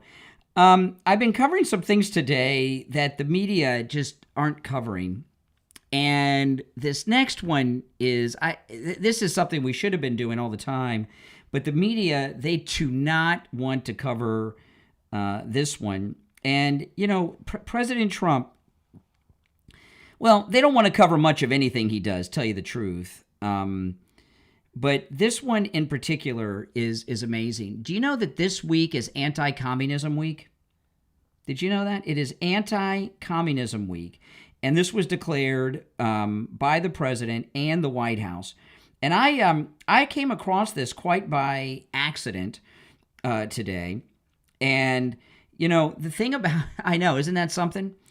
Now, the reason you're not going to hear about this, other than me, and maybe a handful of others that may mention it, is because the liberals are communist, and they don't want you to know that it's Anti-Communism Week, and it's a proclamation from President Trump. Listen to this at the White House website. Anti-Communism Week proclamation. This week, our nation observes, this is a proclamation from President Trump. This week, our nation observes Anti-Communism Week, a solemn remembrance of the devastation caused by one of history's most destructive ideologies. Across continents and generations, communism has wrought devastation upon nations and souls. More than 100 million lives have been taken by regimes that sought to erase faith, suppress freedom, and destroy prosperity earned through hard work. And it goes on. So it is Anti-Communism Week. And there was a video I saw the other day. Mom Donnie was riding a bicycle in New York, one of those bicycle sharing things. And this woman is yelling at him, "Communist, communist." And some guy says, "It's socialist. You should know the difference." No, he is a communist. He said a couple of weeks back that he has a long history of saying they're going to seize the means of production. That's textbook communism. And a video just dropped of him the other day, from a couple weeks ago, that I just first saw the other day, where he talked about how they're going to seize rental properties from the owners by using code enforcement. So when you're out there talking about seizing the means of production, you are a communist. That is a communist ideology. You can call it socialism and democratic socialism, but it is indeed communism, and it is Anti-Communism Week, which really is Anti-Democrat Week since they've become commies. You're on the air. What's your name? Where are you calling from? Joe from Texas. Hey, Joe, what's on your mind? Hey, I wanted to get your take on this story that I found out. Do you know who CoffeeZilla is by any chance? Yes. Yeah. He actually made a recent video, and he thought you did this weird trade, and I just wanted to go over it with you. Well, I don't know. Tell me what the topic was. I don't want to hear the whole CoffeeZilla story, but tell me what the topic was. I may have seen it. Yeah, it was this guy who made a $110 million trade right before Trump made some tweets about And the dude made $88 million off that trade. Who made $88 million? It's kind of apparent that... Who made $88 million? Somebody did. But you don't know who? Somebody did. Okay. And? Well, the thing is that, like, what you're saying, right, is, like, who is this guy? But he made a trade at, I think it was 8 o'clock, 8:49 p.m., and then Trump made the tweet at 8:50 p.m., you know? Yeah. That looks pretty bad. For who? So I was just... Who? For the guy who did the trade. Maybe. I don't know. I mean, I didn't see it. What you're talking about from CoffeeZilla, I don't really know how to describe CoffeeZilla. He's kind of like he's a guy online who calls out cons and scam artists is what he does, right? And I've watched him for a while, but I don't know about it. He did one on a day trader. Is it the one on the day trader? It might have been. He has another one stealing $21 million from Melania Trump. No, that's from a while back. I don't know which one you're talking about. I don't know. I have to see it. I don't know. I don't understand what the point of your call is. So you don't know who he is or what he did, but he made a trade and made some money. I don't understand if you don't know anything about it, why you're calling me about it. Well, I wanted to get your take on it because he made a trade a minute before Trump made that tweet. Isn't I don't that know. Suspicious? Not necessarily. It could be, but it might not be. What kind of trade? On what type of thing? It was on Bitcoin and Ethereum. People make big moves on cryptos all the time. Yeah, but 80 million. There's a lot. They call them in the crypto in the crypto world. They call them big fish. You know, the thing about the cryptos. Okay, when I learned, there's when it comes to crypto. I mean, I understand it and appreciate it. Okay, and I went to this crypto thing last week at the Hard Rock. And there were a lot of people there, like Eric Trump and others. There were some others, too, that had been debanked after January 6th. So they got into crypto so that they would have a means to participate in commerce, right, if they got debanked again. Because debanked is something I never even heard of until then. So I understand the importance of crypto because of that. However, it is such a manipulated market. Every once in a while there'll be new cryptos come up. Like there was one a couple years back called Shiba Inu. Okay, anybody that's in crypto, you may have heard of Shiba Inu. And I follow this a little bit. My daughter's into crypto and NFTs and stuff, and I was following it with her. And they have these things they call them big fish. They drop big money into, and it doesn't have to be a meme coin. It could be some of the main ones, and they do it to manipulate. So what happens is they or their friends, they go in and buy up a whole bunch of a particular crypto, and then they drop hundreds of millions of dollars into that crypto, inflate the price, and then they sell it. There's a lot of con men and scam artists operating every hour of every day in crypto. Everybody knows this. So, so I don't know what you're talking about, but no, I don't find anything involving crypto suspicious. The whole thing, in by definition, is suspicious, right? I think what you're saying is like a pump and dump scheme. Yeah, that's bad, but that happens Bitcoin all and day. Ethereum have been established markets. Yeah, but they still, the cryptocurrency in general is like the Wild West of unregulated finance, where all kinds of craziness happens.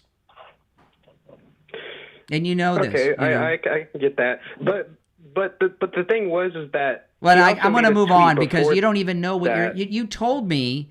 You don't even know what you're talking about. So maybe next time, be a little informed, and then I can give you an educated opinion based on what you have. But you just have some guy made some money, and what do you think of that?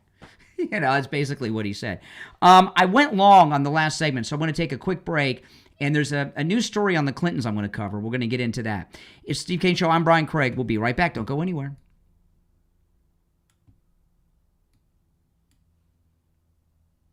You're on the air. What's your name? Where are you calling from?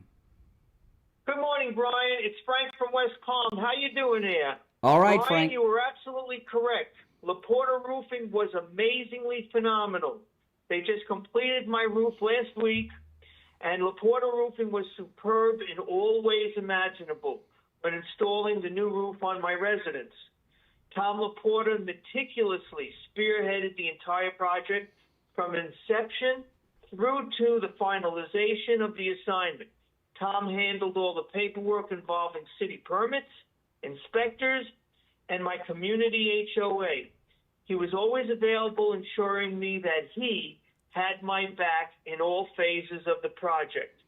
Additionally, Tom, Scott, and Dan, and the entire crew were very well organized with the plan, consistent with all policies and procedures, and craftsmanship was exemplary in all stages of the design execution. Tom, Scott, and Dan maintained continual contact with me, the homeowner, asking if there were any questions I had or anything further I needed.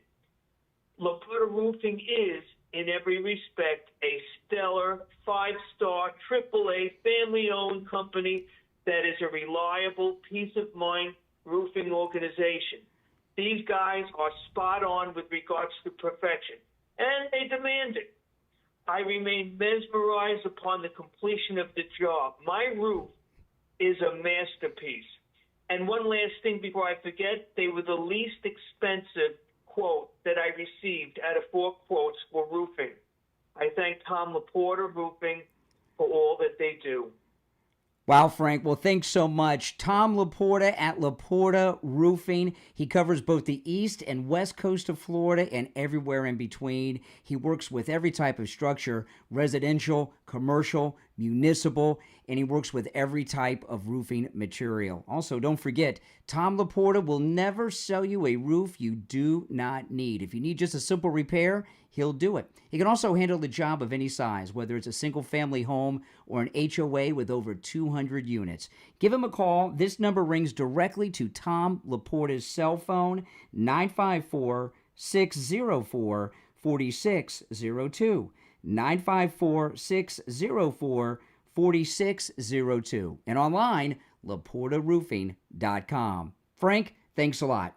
Thank you so much, Brian. You have a wonderful day. All right, we'll be back. We're still on radio break for about 40 seconds. When you call in, have something. Don't say, this guy made some money. What do you think? I got a call from a nice lady from West Virginia who says they let kids use calculators and math so they don't learn logical thinking skills. They don't work their brains like they used to. Very true. She was so spot on the money with that. All right, hang in there. We're going to be back in a moment.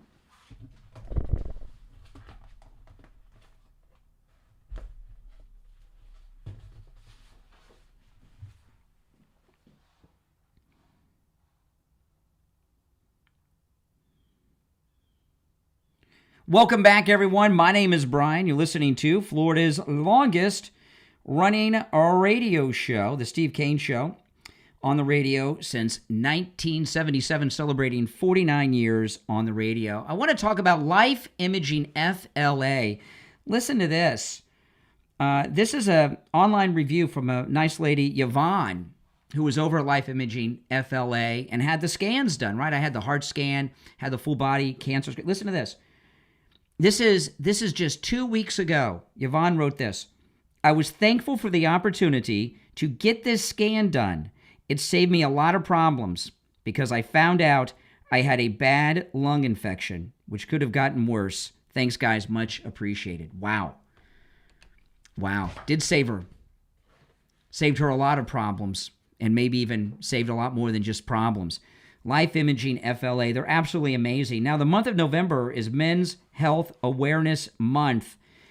And November at Life Imaging FLA, they're all about men's health, okay? They offer free heart scans with a few minimum requirements that's valued at $699. When you're there, make sure you ask about their full-body cancer screening for that ultimate peace of mind.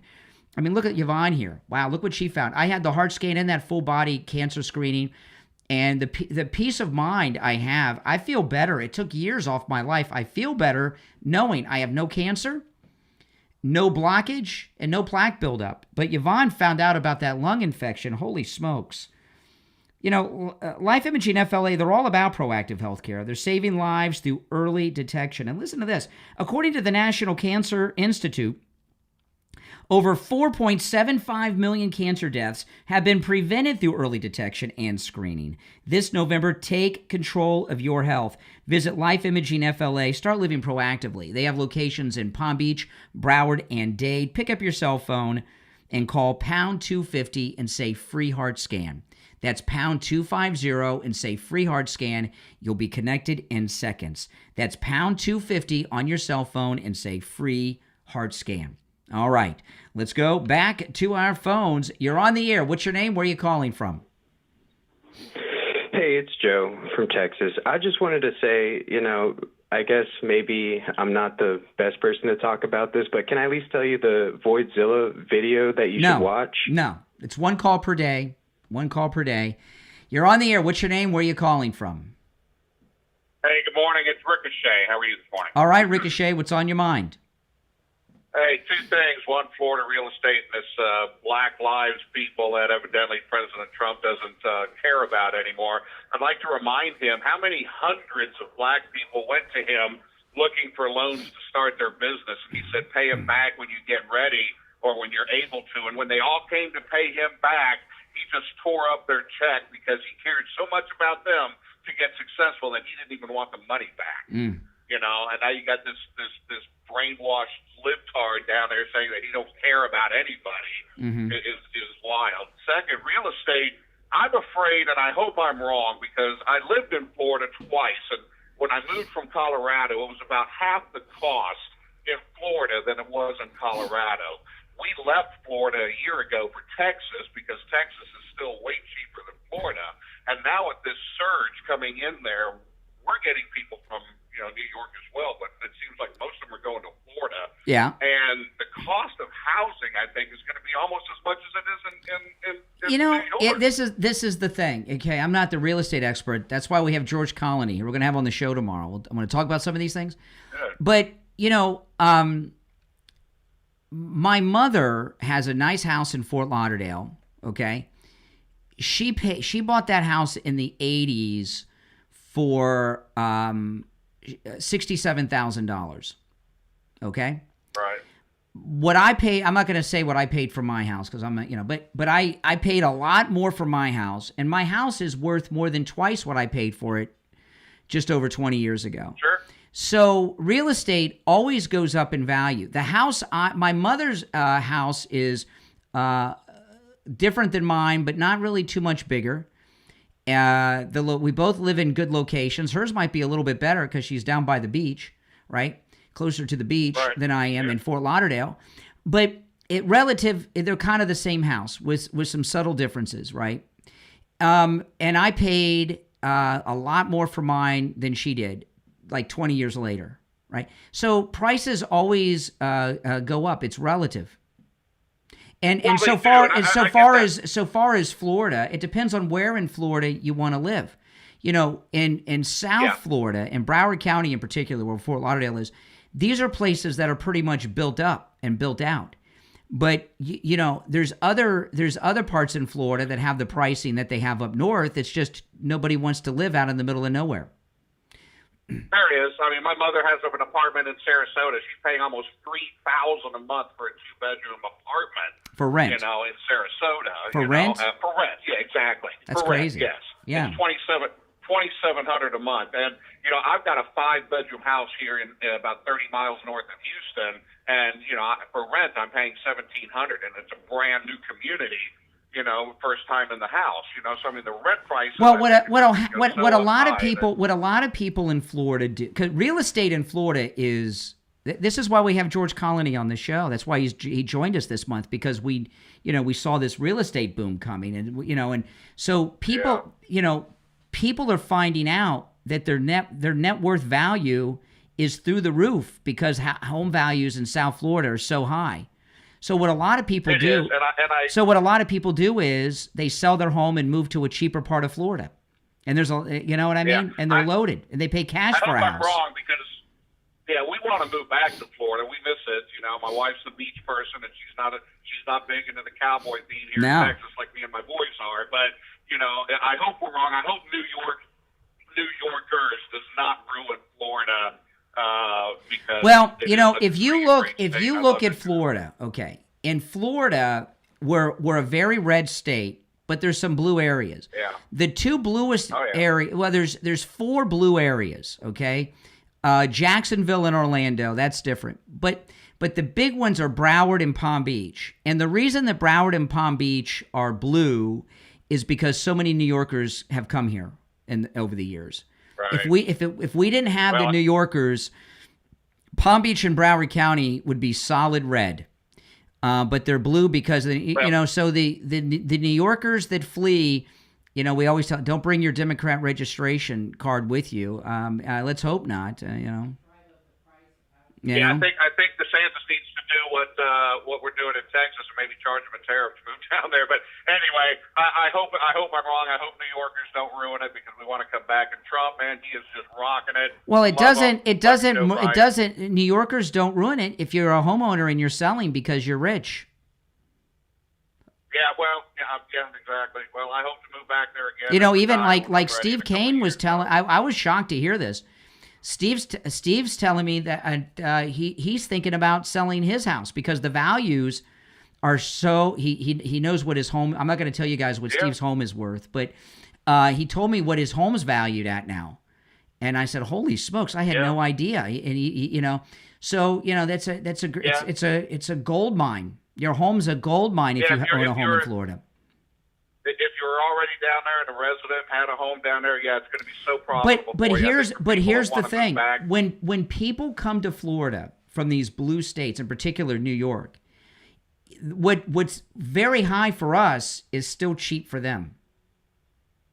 Sure. Oh yeah, definitely. Yep. All right. Appreciate the call. I hope it stays that way. All right. Appreciate the call. Now I wanted to ask you. There was a story that dropped about the Clintons yesterday, the Clinton corruption files. Pam Bondi and Kash Patel, they got a whole bunch of new information on the Clintons taking foreign donations. And I think this is, you know, the whole Clinton Foundation was a money laundering operation. And if you remember when Bill Clinton first left, and Hillary was in the Senate. When he first left the White House, she was in the Senate. Bill Clinton was doing these speeches all over the world. They were like 20-minute, 30-minute, hour-long speeches, and he was getting paid huge sums of money. And it started like $200,000, $100,000. The next thing you know, they're getting millions. I guess they were testing the waters. And what really it was how they got bribes. Hillary was still in government. Bill Clinton was retired. However, he was still the leader of the Democrats for a while, and he had a lot of influence around the world with world leaders. So he was selling that influence, but Hillary Clinton was still in the Senate and then later Secretary of State. So what the Clintons were doing was kind of what the Bidens had been doing, right? It's bribes. Remember, Hillary Clinton is Secretary of State, signed off on the deal that gave Russia control of 20% of American, U.S., based in this country, uranium deposits. Remember that?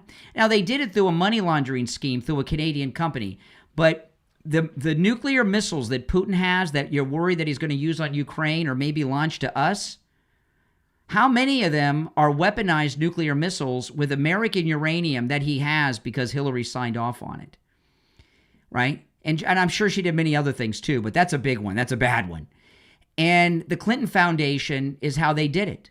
So these two are dirty as the day is long through that Clinton Foundation. That was their money laundering bribe machine.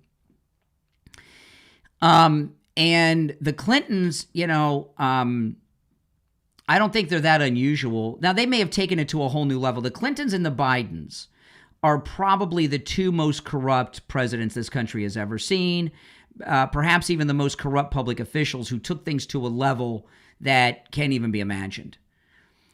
But my question is this: should the Clintons be prosecuted, or should they be given a pass? I mean, I personally believe that they are both living a life sentence of misery living together in Chappaqua. Believe me, they are not happy living together. It is a living hell. It's not the same as a prison. But and I know the immediate reaction, well, unequal justice, they should go to prison, they should be prosecuted. Bill Clinton looks too feeble to try, if you've seen him. If this case is pursued, though, and I'm not saying that it shouldn't, but I want to hear your thoughts on this. If these new revelations that were found by Kash Patel and Pam Bondi are pursued and the Clintons are prosecuted, you do understand that they will forever be suing and prosecuting the Trump family, not just the president, but the children and Melania too. You understand that? I believe. So, and that doesn't mean they're not going to stop harassing the Trumps if we don't go after the Clintons. But if Pam Bondi and Kash Patel prosecute the Clintons for these crimes, which I promise you they're guilty of, they are dirty people, the Clintons, they will forever prosecute the entire Trump family. Barron, Tiffany, Melania, all of them.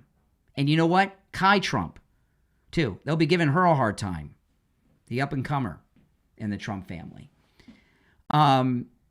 If they don't prosecute him, they may just harass President Trump. So what do you think should be done? Should we prosecute the Clintons on these crimes, which we know they did this and much more, so that the entire extended Trump family is not is harassed for the rest of their lives, or should we let them go away and have to live in permanent exile, being forced to live together, which is a prison in itself, for the rest of their lives in Chappaqua, so that Melania and Kai Trump and the rest don't deal with harassment for the rest of their life? Serious question. You know, the reason that President Trump was impeached so many times wasn't just Trump derangement syndrome. It's because in 1998, Bill Clinton got impeached for suborning perjury in the Paula Jones case. And that was a revenge tour for that impeachment. You understand that, right?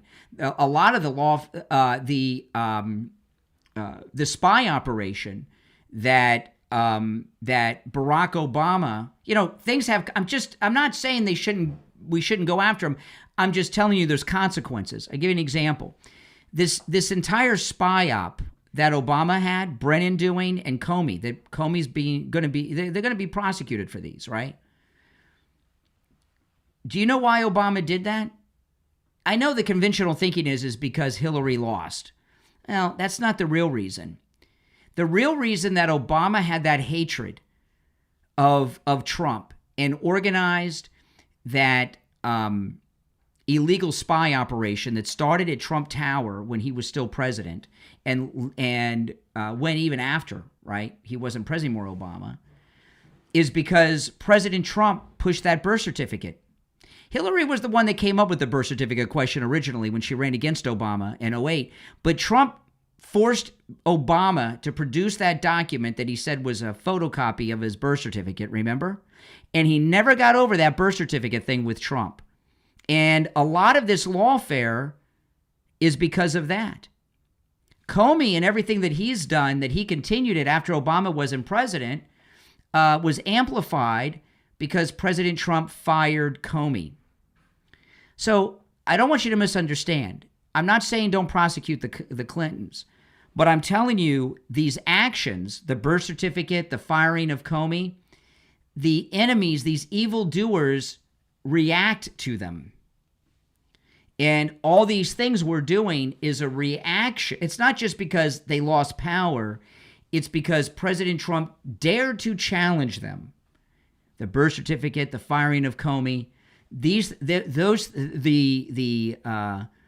opposite and unequal, the unequal reaction to that was everything that Trump's going through, which even led to him, by the way, getting shot in Butler, had to do with him pushing for the birth certificate, the firing of Comey, and some other things.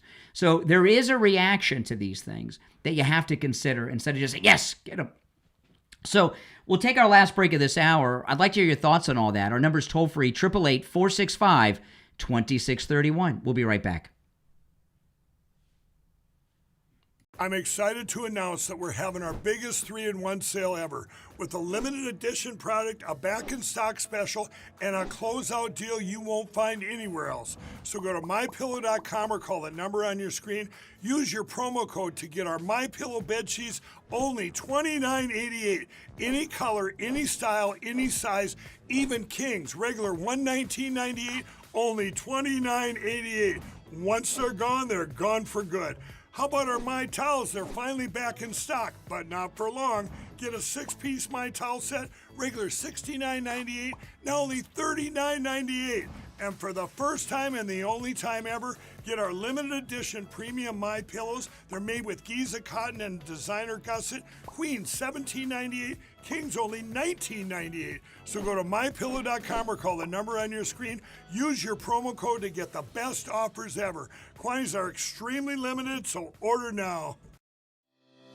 This is George Colony. I'm in the real estate business in Fort Lauderdale, Florida with Kai's Real Estate. I've been in business for 6 decades. People often ask me, what's the right time to buy or sell real estate? To tell you the truth, it's always the right time. You just need to have the right advice from the right advisor. You could call me anytime because I answer my phone on the first ring. My number is 954-801-7320. That's my personal cell phone number. And I answer it on the first ring every time. Please give me a call. I'm happy to answer any question that you have. My cell phone number is 954-801-7320. All right. We will be back in about a minute, guys. Less than a minute.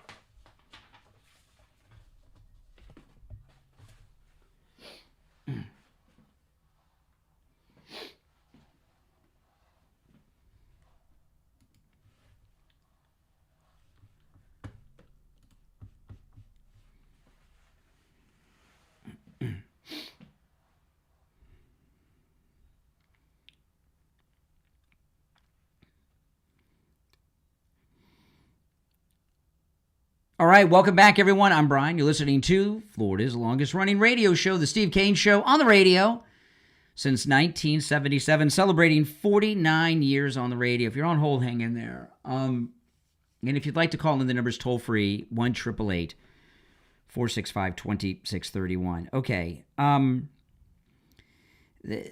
Melissa DeRosa, she was one of the top advisors to Governor Cuomo during his run for mayor here. And she did an interview and dropped something that's just so disappointing. Let me just play it and I'll share it. Listen. We did some soul searching. We did some honest reflection about what went wrong in the primary. And we made some real changes. We looked at some math and we decided that it was worth getting in. Not because we believed that we could prevail necessarily, but we believed that if we didn't get back in, you would end up with Zoran Mamdani having a landslide victory. Okay. So she's top aide of Cuomo. She said that they knew it was hopeless and they just were in there so that he wouldn't have a landslide victory. I mean, let me tell you something. The turnout was so low in New York. I have zero sympathy for New York City. I thought I would, but I don't. Less than zero. Right? I don't care what the media said or how hopeless it was. If I had a guy like that running for the mayor of my town, I don't care if I was going to be the only person voting against them. I would do it. So as far as I'm concerned, they get what they deserve. But this thing with Cuomo is very disappointing. It really is. There's a lot of money to be made running for office. I've known people that have run for office knowing they're going to lose, but there's a lot of money to be made. There's a big financial interest in people like Cuomo and his staff and people around him to run hopeless campaigns because they get rich doing it. It's disgusting. You're on the air. What's your name? Where are you calling from? Yes, my name is Richard. I'm calling from Las Vegas. Hey, Richard in Vegas. What's on your mind?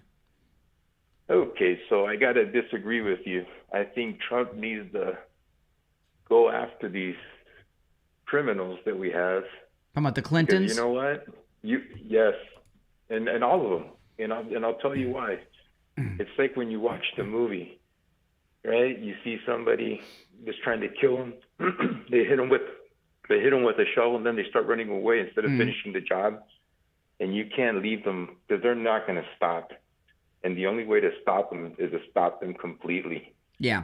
That's the way I think it is. Well, if I you just leave them agree. There, they're gonna, I still agree. Come back at them. But see, here's the thing.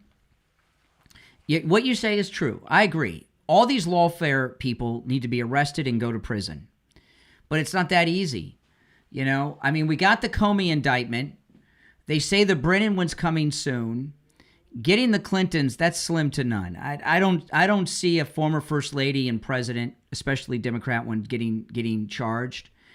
And you know, we're almost a year into this second term, and the wheels of justice from Pam Bondi are moving way too slow. You know, all these cases are things that Pam Bondi and Kash Patel and Dan Bongino knew inside and out before they took the jobs. So things should have been on super speed. I don't think that Pam Bondi plans on arresting and charging these people. I don't. I just don't. I know the president loves her and he knows more about what's going on than you and I, but I don't think she ever plans on going after these people. Yeah, she's going too slow. And I'll be honest with you, it would be a shame if they don't do that, though. Because the thing is, like Pelosi now, she just retired, she's going to get, and all they're going to do is they're going to get a slap on the wrist for the crimes that they have done, because they have done really big crimes to the country. Well, and it's just like, okay, you get a slap on the wrist, now they get to retire, they take all the money they sold, and nothing ever happens. Like look at Comey. We got this indictment on Comey, which is awesome, because, you know, Comey's the ringleader of the whole thing, I believe, okay? But we got an indictment on him, not because of Pam Bondi, but Lindsey Halligan that Trump made appointed for that special appointment. It happened without Pam Bondi. Now, she may be acting like she's happy about it and a part of it, but I don't know about Bondi. You know, she came up through the Florida Republican Party, which was run by Jeb Bush. And when she was running for Attorney General the first time, and we had her on the show, the person that somebody scheduled her on the show with me and Steve without telling us. They're a Bush Republican person, a Jeb Bush person. This was long before Trump came down the escalator. So she came up through the Jeb Bush. Jeb Bush runs the Republican Party of Florida more than DeSantis, even still today. So she came up through the Bush people in Florida. So when I see the lack of action from her, I wonder where her loyalty is. And I agree with you on some of these things too. Yeah, so what I mean is, if you're not going to go after all of them and shut it down, it's going to cause a lifetime of harassment for the entire Trump family, not just him, everybody. But the problem is, you're only putting a Band-Aid, because once Trump leaves office, we might have by this point. I expected all of them to be indicted by this point, facing trials. And we barely got anybody. And Letitia, even that's getting drawn out. Hey, we don't disagree, but I just don't think Pam Bondi is serious about doing it. So if you're not serious, I mean, listen, I got to run for the top, but I appreciate the call. If you're on hold, hang in there. Yeah, I mean, I agree with everything the guy said. All right, we'll take our break for the top of the hour. Call us on hold, stand by. I'm Brian Craig. It's the Steve Kane Show. Our number's toll free, 1-888-465-2631. 888-465-2631. We'll take our break for the top of the hour and be back right after this.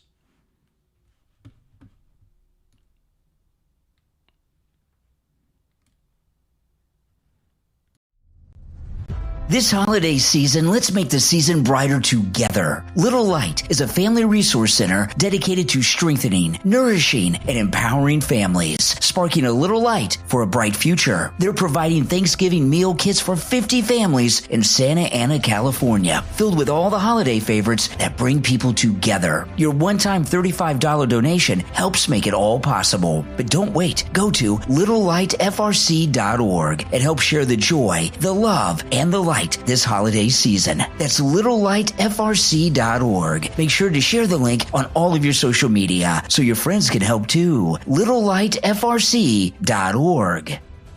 I'm excited to announce that we're having our biggest 3-in-1 sale ever with a limited edition product, a back-in-stock special, and a closeout deal you won't find anywhere else. So go to MyPillow.com or call the number on your screen. Use your promo code to get our MyPillow bed sheets only $29.88. Any color, any style, any size, even kings. Regular $119.98, only $29.88. Once they're gone for good. How about our My Towels? They're finally back in stock, but not for long. Get a 6-piece My Towel set, regular $69.98, now only $39.98. And for the first time and the only time ever, get our limited edition premium My Pillows. They're made with Giza cotton and designer gusset. Queens $17.98, Kings only $19.98. So go to mypillow.com or call the number on your screen. Use your promo code to get the best offers ever. Quantities are extremely limited, so order now. All right, we will be back. We're still in break on the radio. We'll be back on the air in about 90 seconds. So if you're on hold, hang in there. I'll take calls when we get back. A lot of times I take calls during the breaks, but today I'll take them on the radio, not during the breaks today. Oh, boy, I tell you. You know, I'm not... You guys can let me know, you know, are you confident that Pam Bondi's going to go after all these people? Do you think she's taking too long? It gets frustrating, doesn't it? I do like that Brennan, I see Brennan on television and he's in a complete panic. That I like, right? That I like. That means they're coming. And we got Letitia, which is a big one. But one that I would really like to see is Fannie. What happened with Fannie? There's a lot of this lawfare. Now, we do have these grand juries that are going on, but these lawfare cases, when Pam Bondi came in, she knew these things backwards and frontwards and upside down and sideways. I just don't think it should be taking this long. They almost kind of should have been prepared to start going to grand juries almost immediately, right? All right, hang in there, guys. We'll be back shortly. I get excited when we get these indictments, but I need to see more action. All right, we're coming back in about 20 seconds.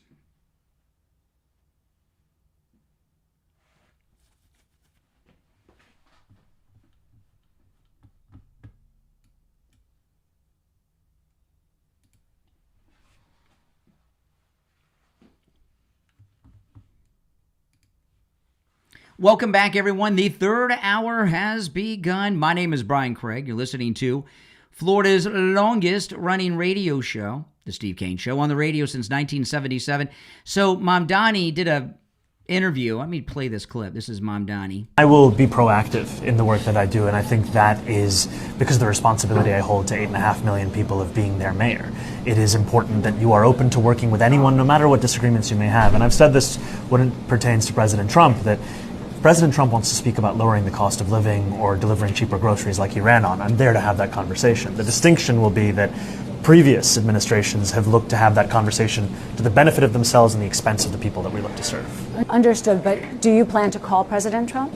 I will be reaching out to the White House and as we prepare to actually take office, because this is a relationship that will be critical to the success of the city. So it wasn't just a hypothetical scenario on our debate stage. No. You're actually going to call him. What will you say? Well, I'll say that I'm here to work for the benefit of everyone that calls the city home, and that wherever there is a possibility for working together towards that end, I'm ready. And if it's to the expense of those New Yorkers, I will fight it. Okay. You know, what Mamdani's talking, what he's trying to do here, don't you? He's trying to create a nonstop conflict between him and Trump. That way, they can blame Trump for whatever failures he had. Well, I wanted to do this, and he wouldn't do that, and now this happened. He's looking to blame Trump for his failure. At this point, he's got to get to this guy's never done anything in his life, and he's got to at some level be told, like, what do I do, and how do I do it? He's got to have some worries. He can't be that full of himself that he's not concerned about running the most important city in all of the world, New York City. You're on the air. What's your name? Where are you calling from? What's up, man? It's Jeff. How you doing? I'm doing, Jeff. How are you? Good. So what's going on with the dividend on the 2000 that we're supposed to be getting? They're striking that down. The Supreme Court, and it says that we might not. The Supreme Court struck that down. I didn't even know that case was in front of the Supreme Court. Tell me about that. It's going up. I said the Supreme Court wants to strike it down because it wasn't legitimate on the tariffs that he had in place. Really? So what happened? One of the justices told you this? Where'd you get this information? Well, I'm finding it on social media. Oh, someone on social media. It still has to go before the Supreme Court. Oh, okay. So, no, it doesn't have to go. Who says it has to go to the Supreme Court? Some guy on social media? So you're on social media. So you don't want the $2,000? You're on social media. The 2,000. Where's the 2,000? And where's the 5,000? What do you mean? What do you mean? Where's the 2,000? You think you should have it already? Yeah. President Trump. Today is the President Trump first mentioned the $2,000 dividend in a post on Truth Social on Sunday. It is Wednesday. Yep. Okay. You think you should already have the check in the mail? Well, yeah, he's making. You understand there's a process that has to go through Congress. Well, you're not serious. You're not serious about that. No. You're not changing the subject. No. What? We're on the 2,000 still. Oh, we don't want to talk about those. We don't want to talk about the 5,000. No, I'll talk about that in a minute. But I'm going to finish with this first. So wait a minute. Okay. So you said what about the 2,000? It's Wednesday, and you're telling me you're impatient that you don't have the money yet? Oh no, I have the money, but it's just I'm just calling out your fake statements and Trump's fake statements. What fake statement? You were all excited. You were all excited on Monday. Oh, we're getting $2,000. We are. Money. Yeah, we are. You are? Yes. Okay.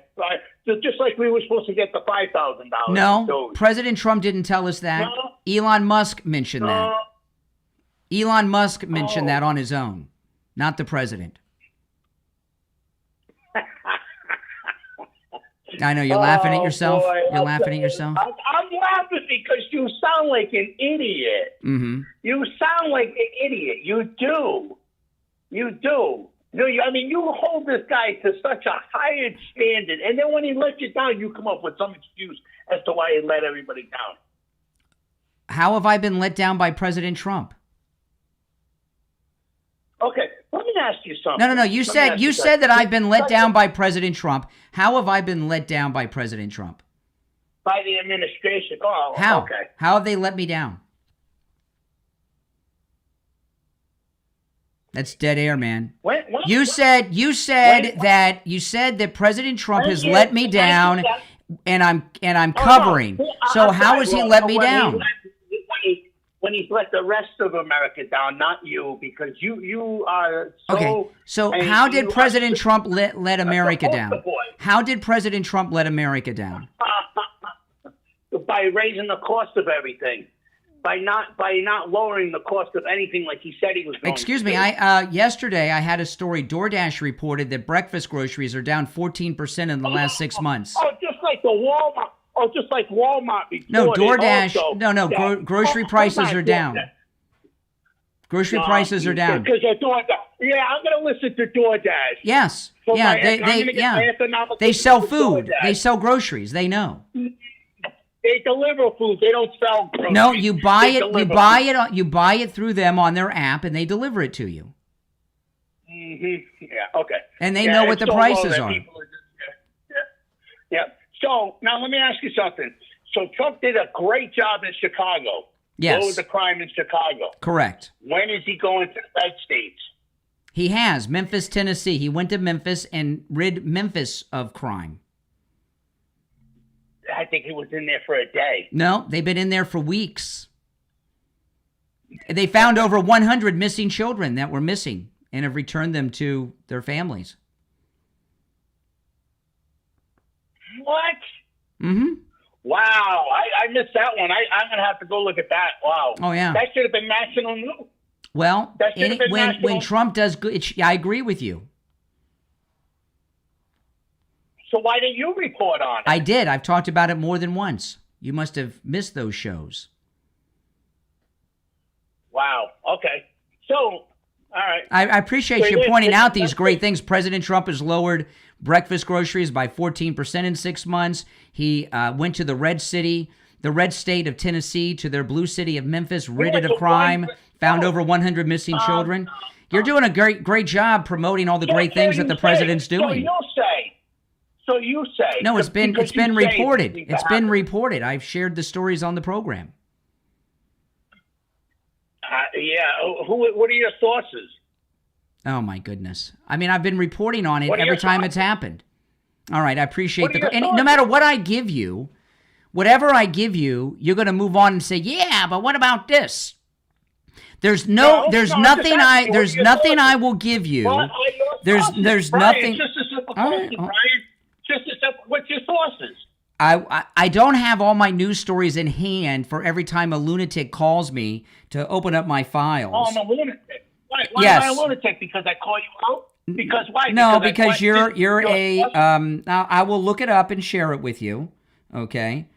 Okay, that would be great. And the crime amendment, but you're not going to to accept anything that I share. The U.S. Okay, the U.S. right here it is. U.S. Marshals. The U.S. Marshals Service. The U.S. Marshals Service. Okay, as of November 8th, you listening? You wanted a source. The U.S. Marshals Service. You ready? This is a press release from the U.S. Marshals Service. As of November 8th, the Memphis Safe Task Force, that's the team that President Trump sent there, has located and safely returned 101 missing children. Parents and caregivers can now sleep soundly that their children have been safely returned home. There you go. 101 missing children found by Trump in Memphis. Found by Trump? Well, he's the one that sent the federal agents there. He sent the federal agents there. So you said you didn't know about it. I told you about it. You said, what's your source? I looked it up, U.S. Marshal Service. Now what do you say? Trump did a good job. 101 children who were missing, God only knows who had them, returned to their families. Is that a good thing Trump did? That's awesome. Yeah, that's great. Trump did something good. Trump did. I just can't take now you said this should have been national news. You still look that now it's Correct. News. Okay. You want to apologize for questioning my integrity and honesty? You were accusing me of making things I up. will definitely not apologize to you. Really? You were accusing me of making things up. No, I just say, what's your source? Oh, I got right here the U.S.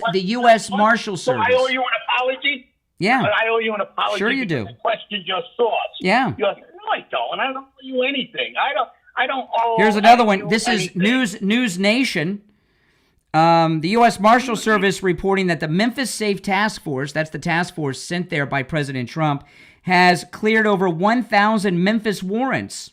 Oh, it's just So they've arrested over 1,000. They arrested over 1,000 fugitives, and in addition to arresting over 1,000 fugitives on outstanding warrants, they have located and safely returned 101 missing children to their families.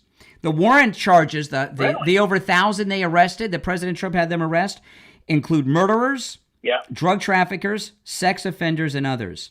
203 firearm warrants and 264 narcotics warrants were served.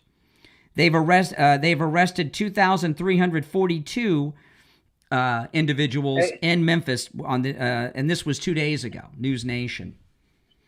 So you want to praise? So you said when's he going to go to red states? Memphis is a blue city and a red state. Right. Okay. So no. What source was you just credited? News Nation. News Nation and the News Nation. And when was that? That's where Chris Cuomo works. Chris Cuomo works. Liberal Chris Cuomo is on News Nation. So it's a liberal source. So now I'm on. You're on what? You're on what? Crack? Don't you feel stupid? No. Do you feel stupid? You're stupid. Really, you are. That's all I didn't you ask do. if I was That's all stupid. you I said, do you do. feel stupid now? No, you just said, what do you want, crack? What are you trying to do? You've been trying to insult my intelligence? No, you're doing that. You're insulting your intelligence much better than I could ever do. I'm trying to have a normal conversation with you, and all you know how to do is throw out wisecracks and insults. Mm-hmm.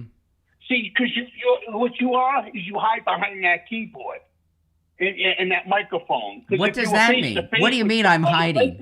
You wouldn't be running your mouth like that. Now I'm trying to have a normal conversation. Oh, really? Are you? What is that? A threat? Are you threatening me? So what would you do if you saw me out in public and I was with my MAGA hat saying these things that Trump has located 101 missing children? What would you do? No, because you're trying to insult me by calling me a crackhead. I didn't say you're a crackhead. I asked if you are on crack. There's a difference. I didn't say you're a crackhead. I asked if you're on crack. And you seem a little sensitive. You seem a little sensitive. Why is that a sensitive thing? Because it's an insult. I just asked if you're on crack. If you asked me if I was on crack, the answer is no. I'm not on crack. I don't do drugs. No, I wouldn't get all crazy like you. You know why you're getting crazy? Because you feel stupid. No, I don't feel stupid. Yeah, you had this thing. What's your sources? What's your sources? I give you two sources. One of them's a liberal source.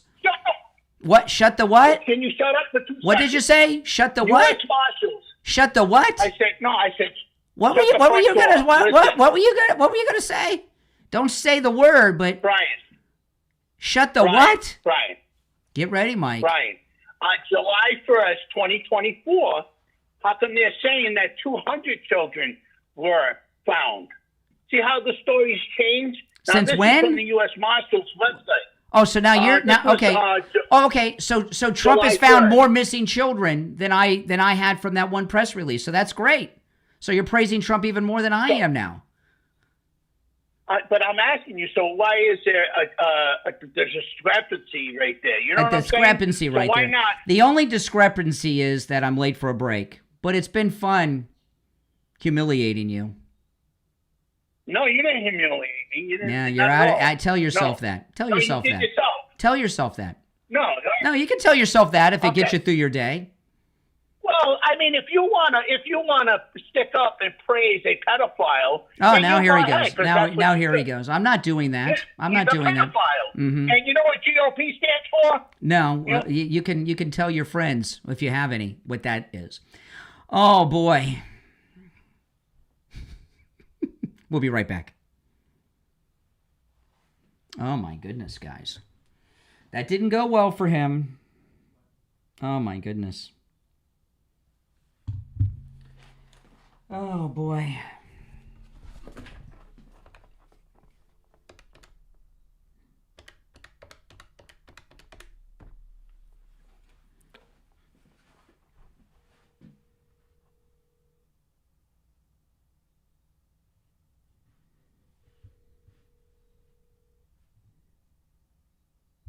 Hey Barry, it's Brian. Hey Barry, I'm going to put you on hold. Stand by.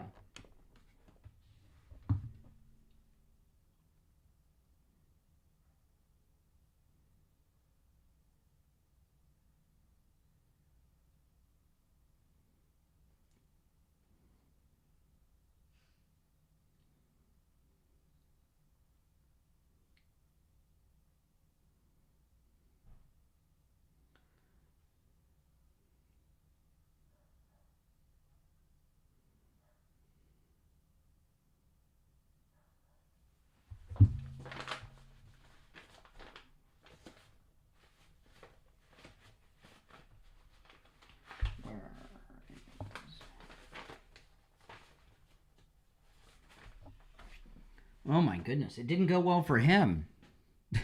The De Niro wannabe. I think he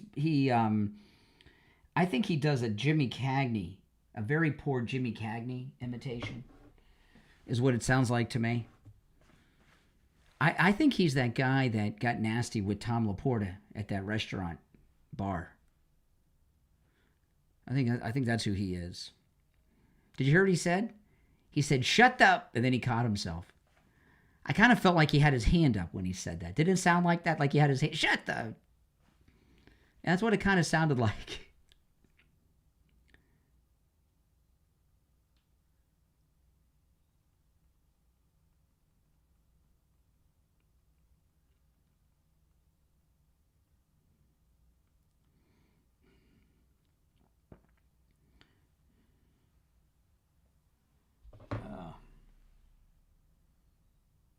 If you're on hold, stand by. I'll go back to the phones.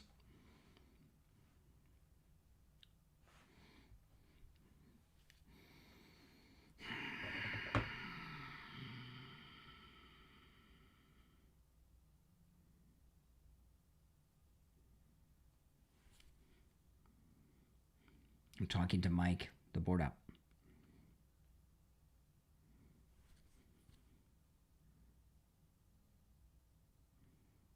If you're on hold, hang in there, guys.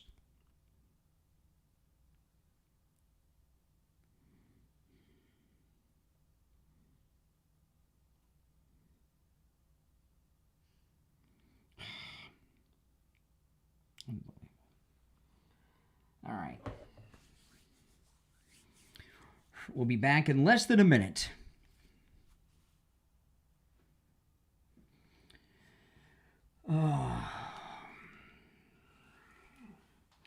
The quality of people that don't like Trump is very low, isn't it? They're low quality people, aren't they?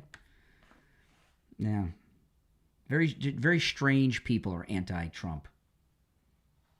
All right, we'll be back in a few seconds.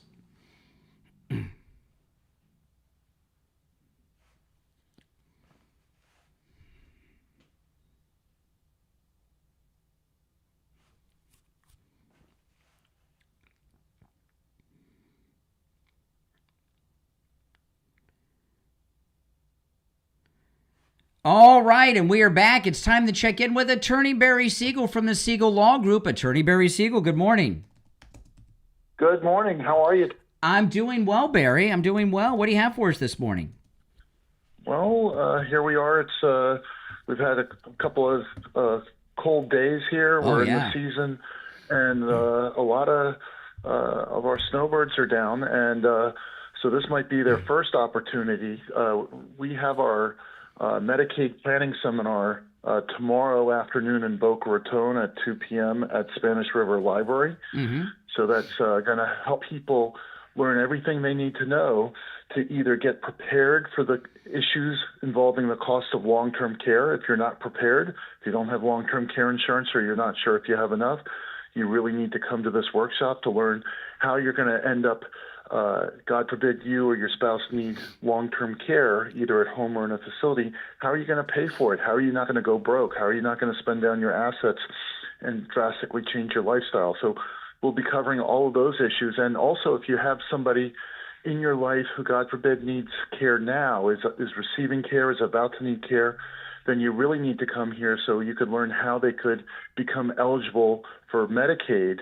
Even if you don't think they can, most people can. So we have that coming up tomorrow, and then a week from tomorrow, also at 2 p.m. at Spanish River Library in Boca Raton, is our Living Trust Workshop.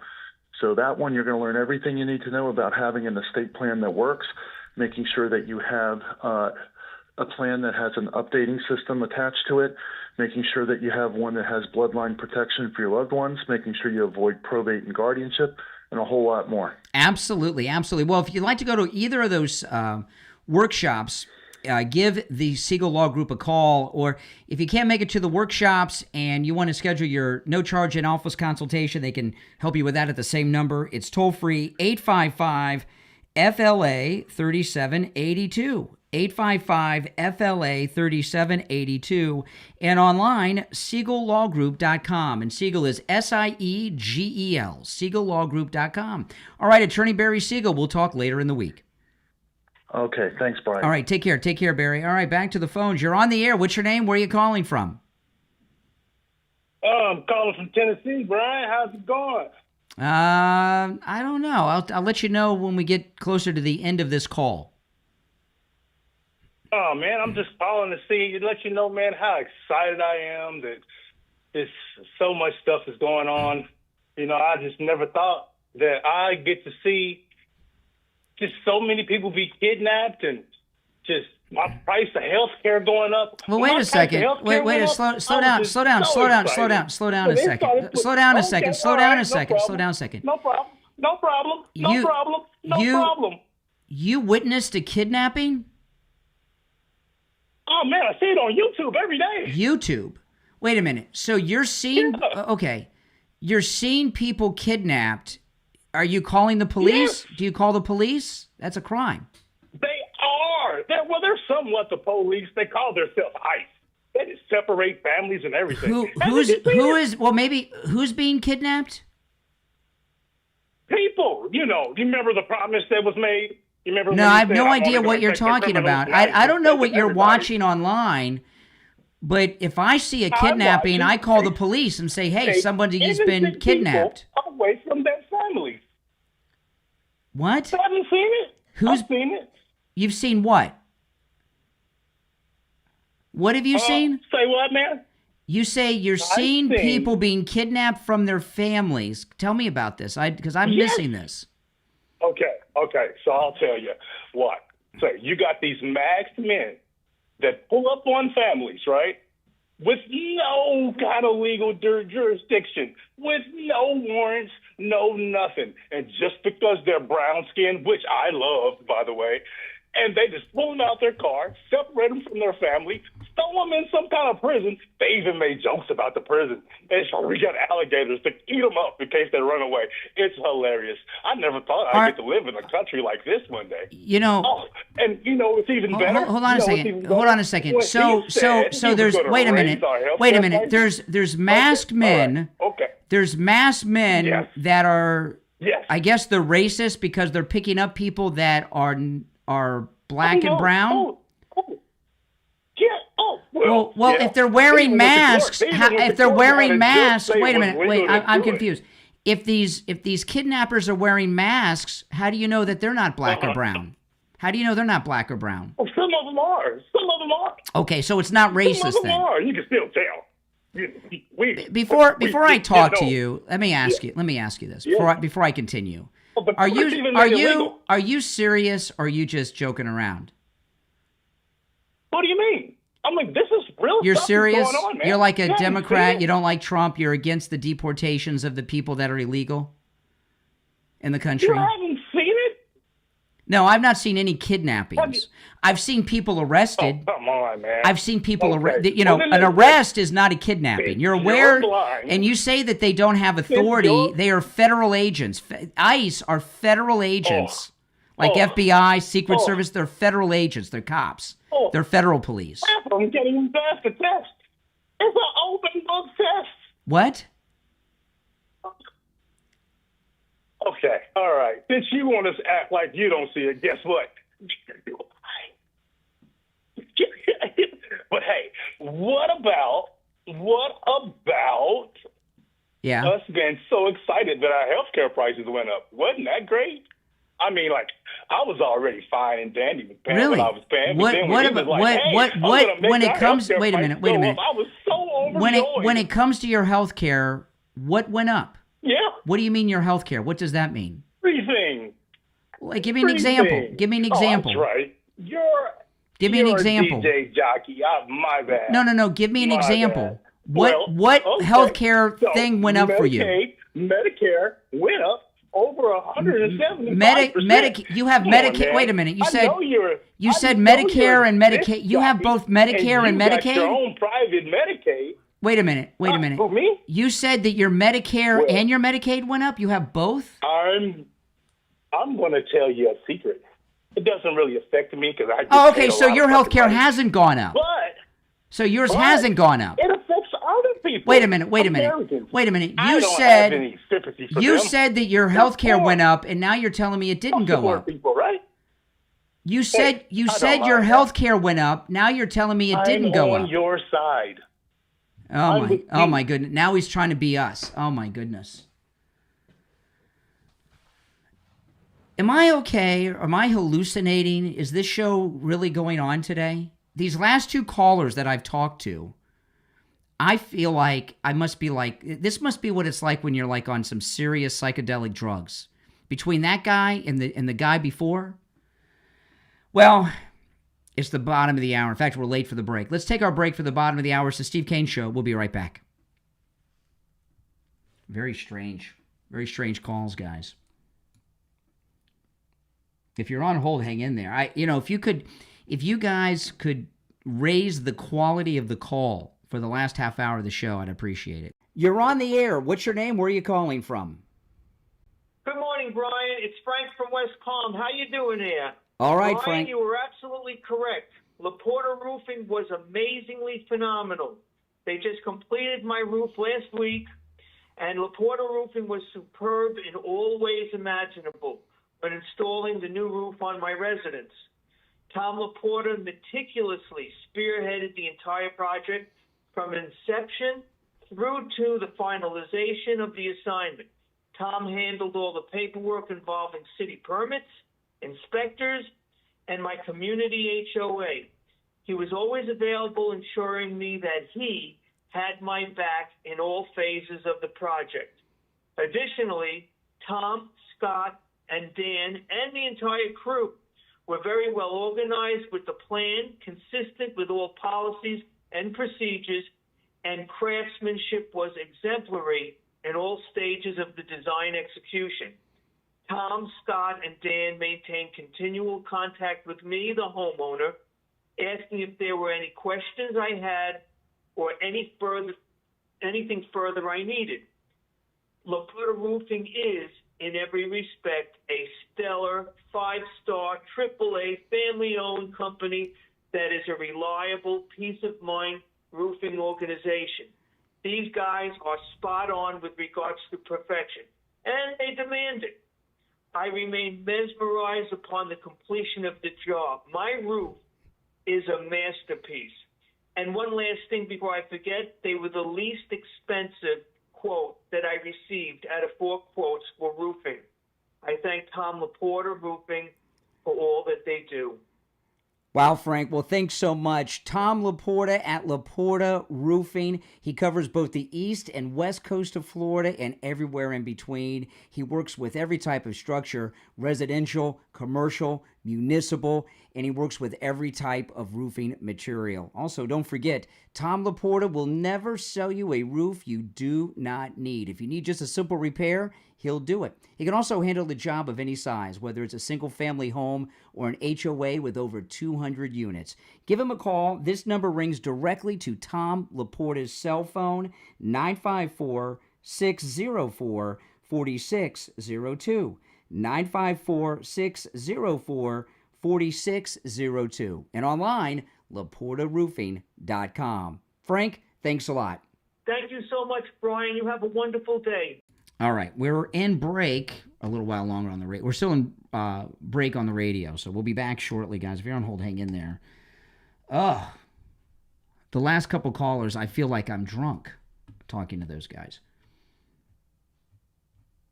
Those are not normal callers. You know, I was talking earlier, the people that are against Trump now are low-quality people. They really are. They have no top-tier people. All right, stand by.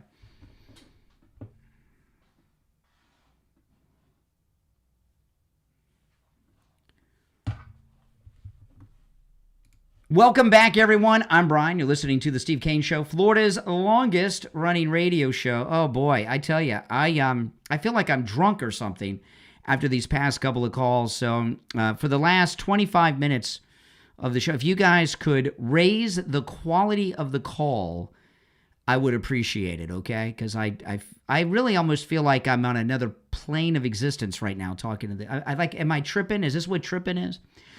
Did you see this story about Governor Hochul? She had a Chinese spy working for her. This is insane. And she also worked for Governor Cuomo. It's been revealed her name is Linda Sun, a former aide to Kathy Hochul, is a Chinese spy. She was paid over $18 million by China. She bought a multi-million-dollar mansion, a condo for just under $2 million. She bought a Ferrari in 2024, and they say she worked for both Cuomo and Hochul. She was influencing policy. You know, we have had so many spy stories from China. Have you ever heard of a Chinese spy story that didn't involve a Democrat? Right? Every single one has involved a Democrat. I've never heard one involving a Republican. Not a Chinese spy. I'm not saying there's never been any spies around. And, you know, when these stories happen, I mean, I want you to think about this. Governor Hochul is the governor of New York. It's a big, important state. She's very high profile, especially with the Mamdani victory. And this story, have you seen it in any of the mainstream media? I saw it on social media. It's been reported online. I've seen it in a couple of online news sources. But have you seen it in any of the mainstream media? What would happen if it was revealed that Ron DeSantis had a Chinese spy as an aide that had been influencing Florida policy? It would be nonstop news interruptions with sirens and sounders at the top and bottom of every hour. But these Democrats, remember the first one was Feinstein. She had a guy that was spying on her for over 20 years with access to her confidential files and everything in her office. Then we had Fang with Swalwell. Now we've got this one. And radio silence. You know, the double standard, a lot of people say, well, you know, this double standard in the media is something we're just used to, and this is the way it is. Now, things have gone to a whole new level, right?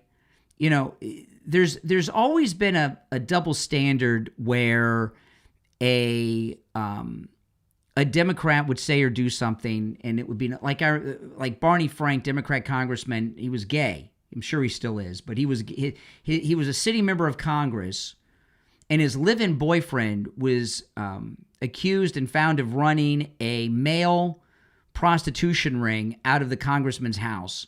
No accountability, right? He was asked about it, and he says, "Oh, I wondered why all these guys were coming and going from my house all the time." I know, right? So those kind of things happen. But this involves international espionage.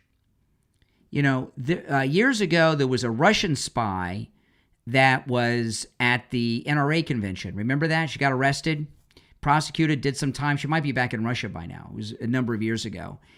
And that was bad. Don't get me wrong. She was a honeypot. But the people she was spying on were like activists with the NRA. It was nonstop media coverage, day and night, for months, with her picture all over television, talking about it and everything. And these Chinese spies pop up all the time with these Democrats that are elected officials in high-profile positions. And nothing. Total radio silence.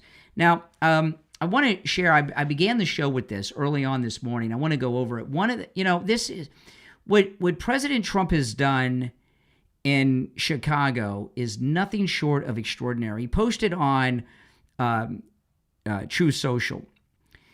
He sent this Operation Midway Blitz into Chicago, which is a small team of federal agents, no National Guard, right? And of course, the mayor and the governor were fighting him on this. Already, with this federal agent task force the president sent in, the president posted on True Social, shootings are down 35% in Chicago. Robberies are down 41%. Carjackings are down almost 50%. That's absolutely amazing in Chicago, just since this task force went into operation. And you look at the things that President Trump is doing, right? Like this. Almost everything President Trump has done are things that they said were impossible to do. You know, this thing about the crime in Chicago, there's crime in the other blue cities that he's taking care of, but in Chicago in particular, it's kind of been an assumption, well, that's Chicago, and nothing can be done about it. People have been talking about it for years. Every once in a while, there'd be a high-profile story. There was a girl who her high school band played at Obama's second inauguration. She went home from the inauguration and was shot and killed by a stray bullet. Then, and people are like, oh, I wish somebody would do something about this. Trump is doing the things that people said, one, couldn't be done or refused to even try to do. We have not had a single elected official, certainly not in Chicago or Illinois, but no, before Trump, we have not had a single elected official who tried to intervene and do anything to stop the most violent of crimes in Chicago. Trump has done it in a small way with this small task force, and shootings are down 35%, robberies down 41%, carjackings down almost 50%. These are some of the most violent crimes people can commit that escalate into other things. Not only is there very little news coverage about it, I looked on the Fox News website, and it's so far down on their website, and it's this little tiny thing. It's like barely a mention. You know? And now, it was high profile when the governor and the mayor were on television every day telling him not to do it. He did it. No National Guard, but he did it. He accomplished what he sent them to do. They're still working. They're doing more. And zero media coverage.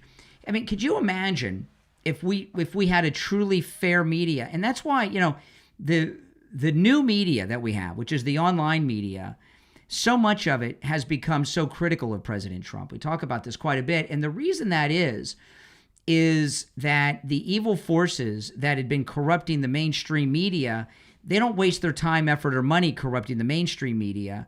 They're going to the online media, the new media now, and corrupting them and getting them to trash Trump. You look at everything President Trump has done in this second term, right? The crime in the cities, the shutting down of the borders, the missing over 100 missing children in Memphis that I was talking to Jeff about earlier. What he's the one, that weirdo I was just talking about the healthcare prices. He's had at least 4 press conferences in the Oval Office lowering drug prices, which is happening. I mean, the power and influence of the presidency is so much if they use it. And all these things that they're saying are a problem, he's taking care of them one by one. All right, I'm going to take some calls. I'm hesitant to take calls because the quality's been so poor this hour. We'll find out. You're on the air. What's your name? Where are you calling from? Brian from Deerfield. Well, I'm assuming you're going to raising the bar from my previous callers isn't saying much. We have a very low bar. Brian. Oh my goodness. Well, 2 key points pointing out.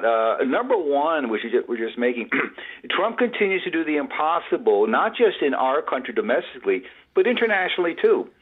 Just look at the peace accords that were signed in the Mideast amongst all the nations over there. People always thought that is impossible, will never happen in a million years. Well, it did happen. And the other thing is that this the legacy media we have here basically very simply is just an arm of the propaganda arm of the Democratic Party, and it's doing a lot of damage. And I think they need to be held accountable for this. It's a disgrace. They are filtering the information we get. They're controlling the narrative, and the narrative is over from the Democratic Party when point of view. This story, it's almost like an afterthought. 101 missing children were found in Memphis and returned to their families. We have that data, but we don't know who was holding those. I don't even want to know what those children were going through. But if this, look at the press coverage that Obama got yesterday, walking on that plane, waving at some soldiers or something. I mean, it's like he's the second coming. President Trump rescued a plane load of children that were missing. Many of them probably abused and kidnapped, and God only knows what. And it's a total media blackout. If anybody else was president, they would have news crews following those children back home, and we'd find out the whole story. Well, are the people, are our fellow citizens finally waking up to the fact that this is a one-sided media coverage of just about everything? Yeah. And it's just nothing but propaganda, just pure junk. Just pure junk. Sometimes you just got to turn it off. It's so bad. Mm-hmm. Which is the reason why the radio show here is so important, because we're getting the truth here. And we're getting coverage for people to see it first thing in the morning. And it's very important now. Very important. Well, listen, I got to run for the Gold Report, but I appreciate the call. Okay, Brian. All right, take care. We'll be right back.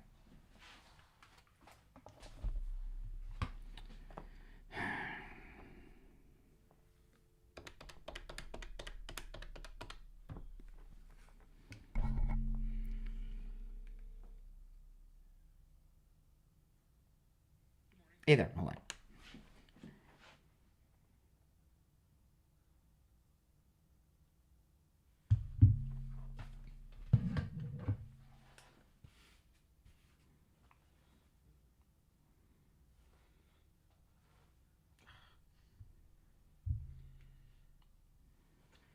Okay.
All right, we're back. It's time to check in with William Youngerman from the offices of William Youngerman Incorporated. William Youngerman, how the metals looking today?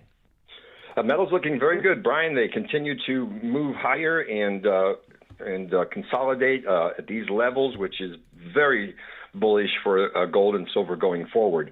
Yesterday, we saw gold trade in a range of $4,096 all the way up to $4,150 the ounce. Closing out today up $11 at $4,125.90 the ounce. Silver gained 72 cents, closing at $51.15. Platinum was up $3 at $15.79, and palladium was up $33 at $1,430.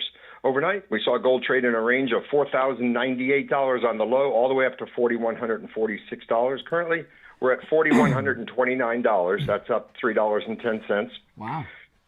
Silver's up another 50 cents at $51.65 the ounce. Wow. Platinum up $1 at $1,580, and palladium down $5 at $14.25. So the metals are doing very well. Gold building some strong bases, over 4,000 now. Silver well over $50 an ounce. And it looks like it wants to go higher. Any pullbacks should certainly be bought at this point. Yeah, now at these prices, I'm sure people are coming in with things made of the metals because you buy the metals too. When it comes to silver, what are some of the because silver's some pretty great numbers. What are things that people bring in that are made of silver that are worth money? Yeah, we're seeing a lot of what they call hollowware, which is like old candlesticks and soup bowls and terrains, and then of course the flatware sets that they're not using, and these things can amount to thousands of dollars now with silver up at these levels. So yeah, they're actually so many people. We tell them how much they're getting for their old silver that they don't use, and they're just shocked at the amount of money that they're getting. So that and just unused jewelry that they don't want anymore, outdated jewelry, broken jewelry. We absolutely pay the highest prices anywhere. And not only can you get cash for that, but you could also trade it in on coins too, right? People do that sometimes. Yes, a lot of people like to do that with, they still want to have a silver or gold position, so they trade in some of these things that are undescript and hard to calculate what the value is, so that they have an ounce of silver or several ounces of silver and gold, and it's in tradable form. That's right. Yep, we do that every day. Well, listen, if you want to stop in and turn your metals into some money or to some bullion, William Youngerman opens up at 10 a.m. He's located at 150 East Palmetto Park Road in Boca on the first floor of the Bank of America building, just east of US 1 Federal Highway on the south side of Palmetto Park Road. You can give him a call toll-free, 1-800-327-5010. That's 1-800-327-5010, and online, WilliamYoungerman.com. All right, William Youngerman, we'll talk tomorrow. Okay, have a great day. All right, take care. Take care. Another little story here. The Olympic Committee is not going to allow the transgenders to play in the women's sports next time around. This really amazing thing. It was so appalling when they had the Summer Olympics and those women were getting beaten up in the boxing match by those guys. And remember, the one wouldn't fight. She was afraid she'd get killed. And maybe she would have.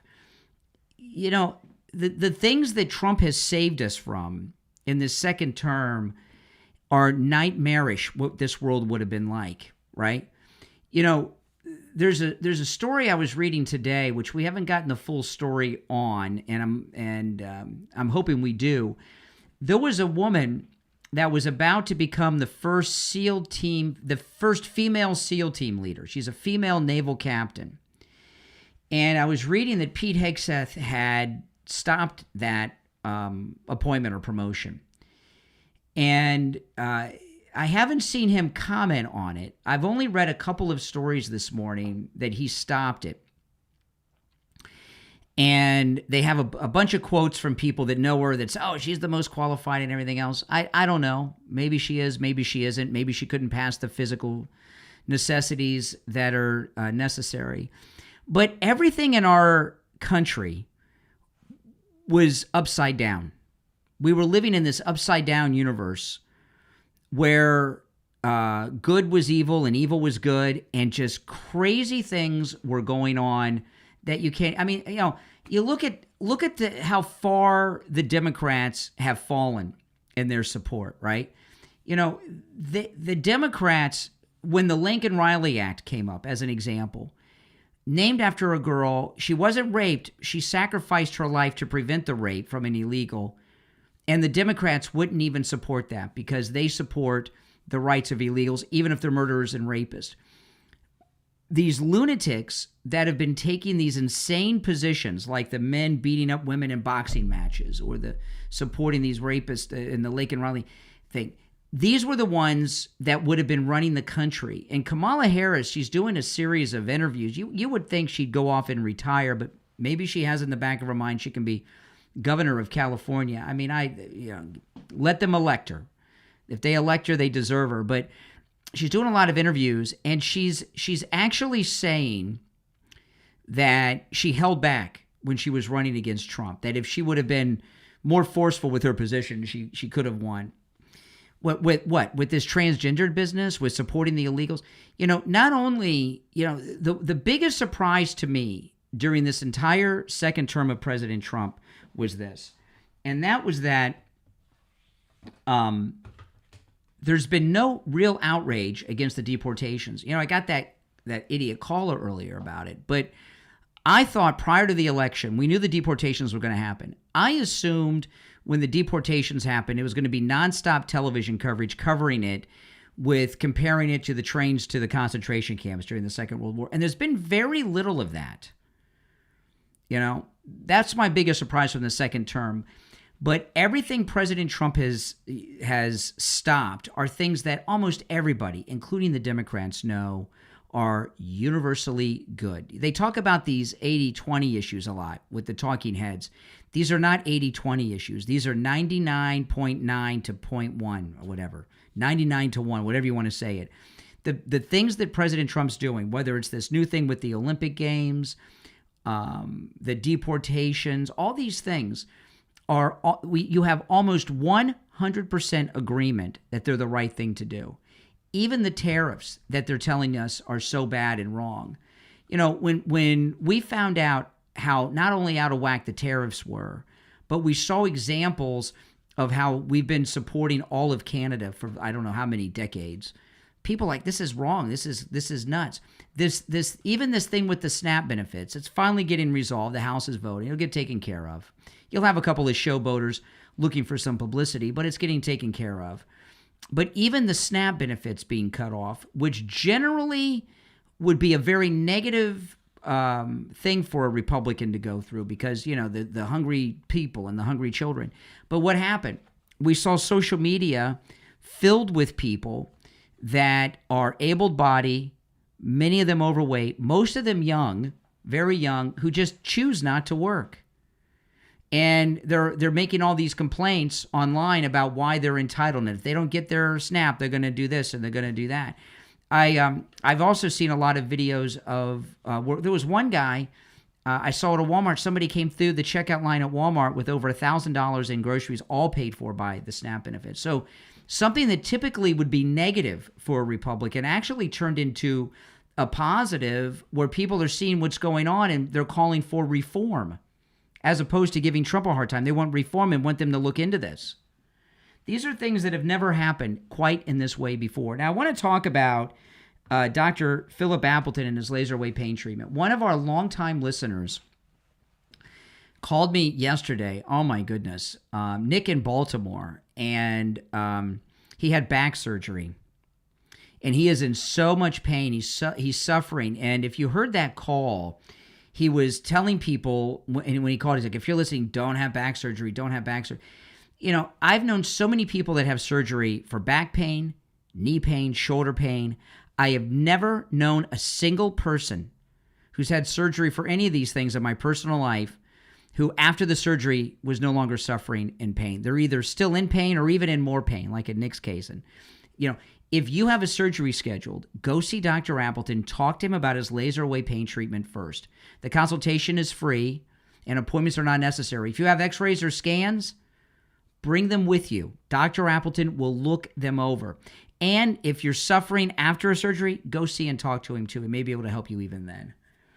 You know, and that's what these doctors, these surgeons, they're trained in doing surgery. They don't know about these other things, you know, like the laser wave pain treatment that's rid me of pain 7 times. The laser treatment works on every type of pain I've ever heard of. Neck pain, stenosis, tennis elbow, tinnitus, strains and sprains, sciatica, muscular contraction, lumbar pain, hip pain, knee pain, bursitis, bronchial neuralgia, arthritis. The list goes on. Appointments are not necessary. Walk-ins are welcome. Dr. Appleton performs all the laser treatments himself, not an assistant. It's completely painless. You don't even feel it when it's happening. And the best part is, it works. Give Dr. Appleton a call, 954-973-0710. 954-973-0710. That's 954-973-0710. And online, AppletonCairo.com. All right, so that'll about do it for us today, but hopefully tomorrow we'll raise the quality of the calls just a little teeny bit from what we've had today. In fact, pretty much since I started today, a little bit before 6 a.m., the calls have been, you know, a lot of calls, but low quality calls. So hopefully, you know, hey, that's how it goes. Yesterday was a holiday, so a lot of people are, I guess, recovering from the holiday, and it seems like some of them haven't gotten the alcohol out of their system yet. But there's a lot going on I didn't touch on today, but we'll get to it tomorrow, and a lot more is going to be happening today. Now, so I'll tell you one last thing. Yesterday, again, there was a confirmation from Trump about the $2,000. So that's happening. Don't let them tell you it's not going to happen. And if you notice, what the liberals are starting is, well, he can't do it. They're doing this wishful thinking thing, like, oh, well, he doesn't have the power to do it. It's got to go through Congress. Well, if it has to go through Congress, it'll go through Congress. This is one of the most wildly popular things that I've seen come out of any presidential administration for a long time. But when George W. Bush gave the $300 and $600, a lot of Democrats said, we don't want it. But that was only $300 or $600. This is $2,000. People aren't so quick to say no to the $2,000. You're listening to The Steve Kane Show, Florida's longest running radio show, on the radio since 1977, celebrating 49 years on the radio. My name is Brian Craig. Take care. God bless America. God bless Donald Trump. We'll see you tomorrow morning at 6 a.m. Till then, take care. See you tomorrow. All right, we're clear. Hey, everyone, thanks for watching. If you're new, make sure you subscribe. And if you're already subscribed, do me a favor and like the video, all right? Take care. My name is Brian. This is where MAGA comes to talk. Talk to you next time.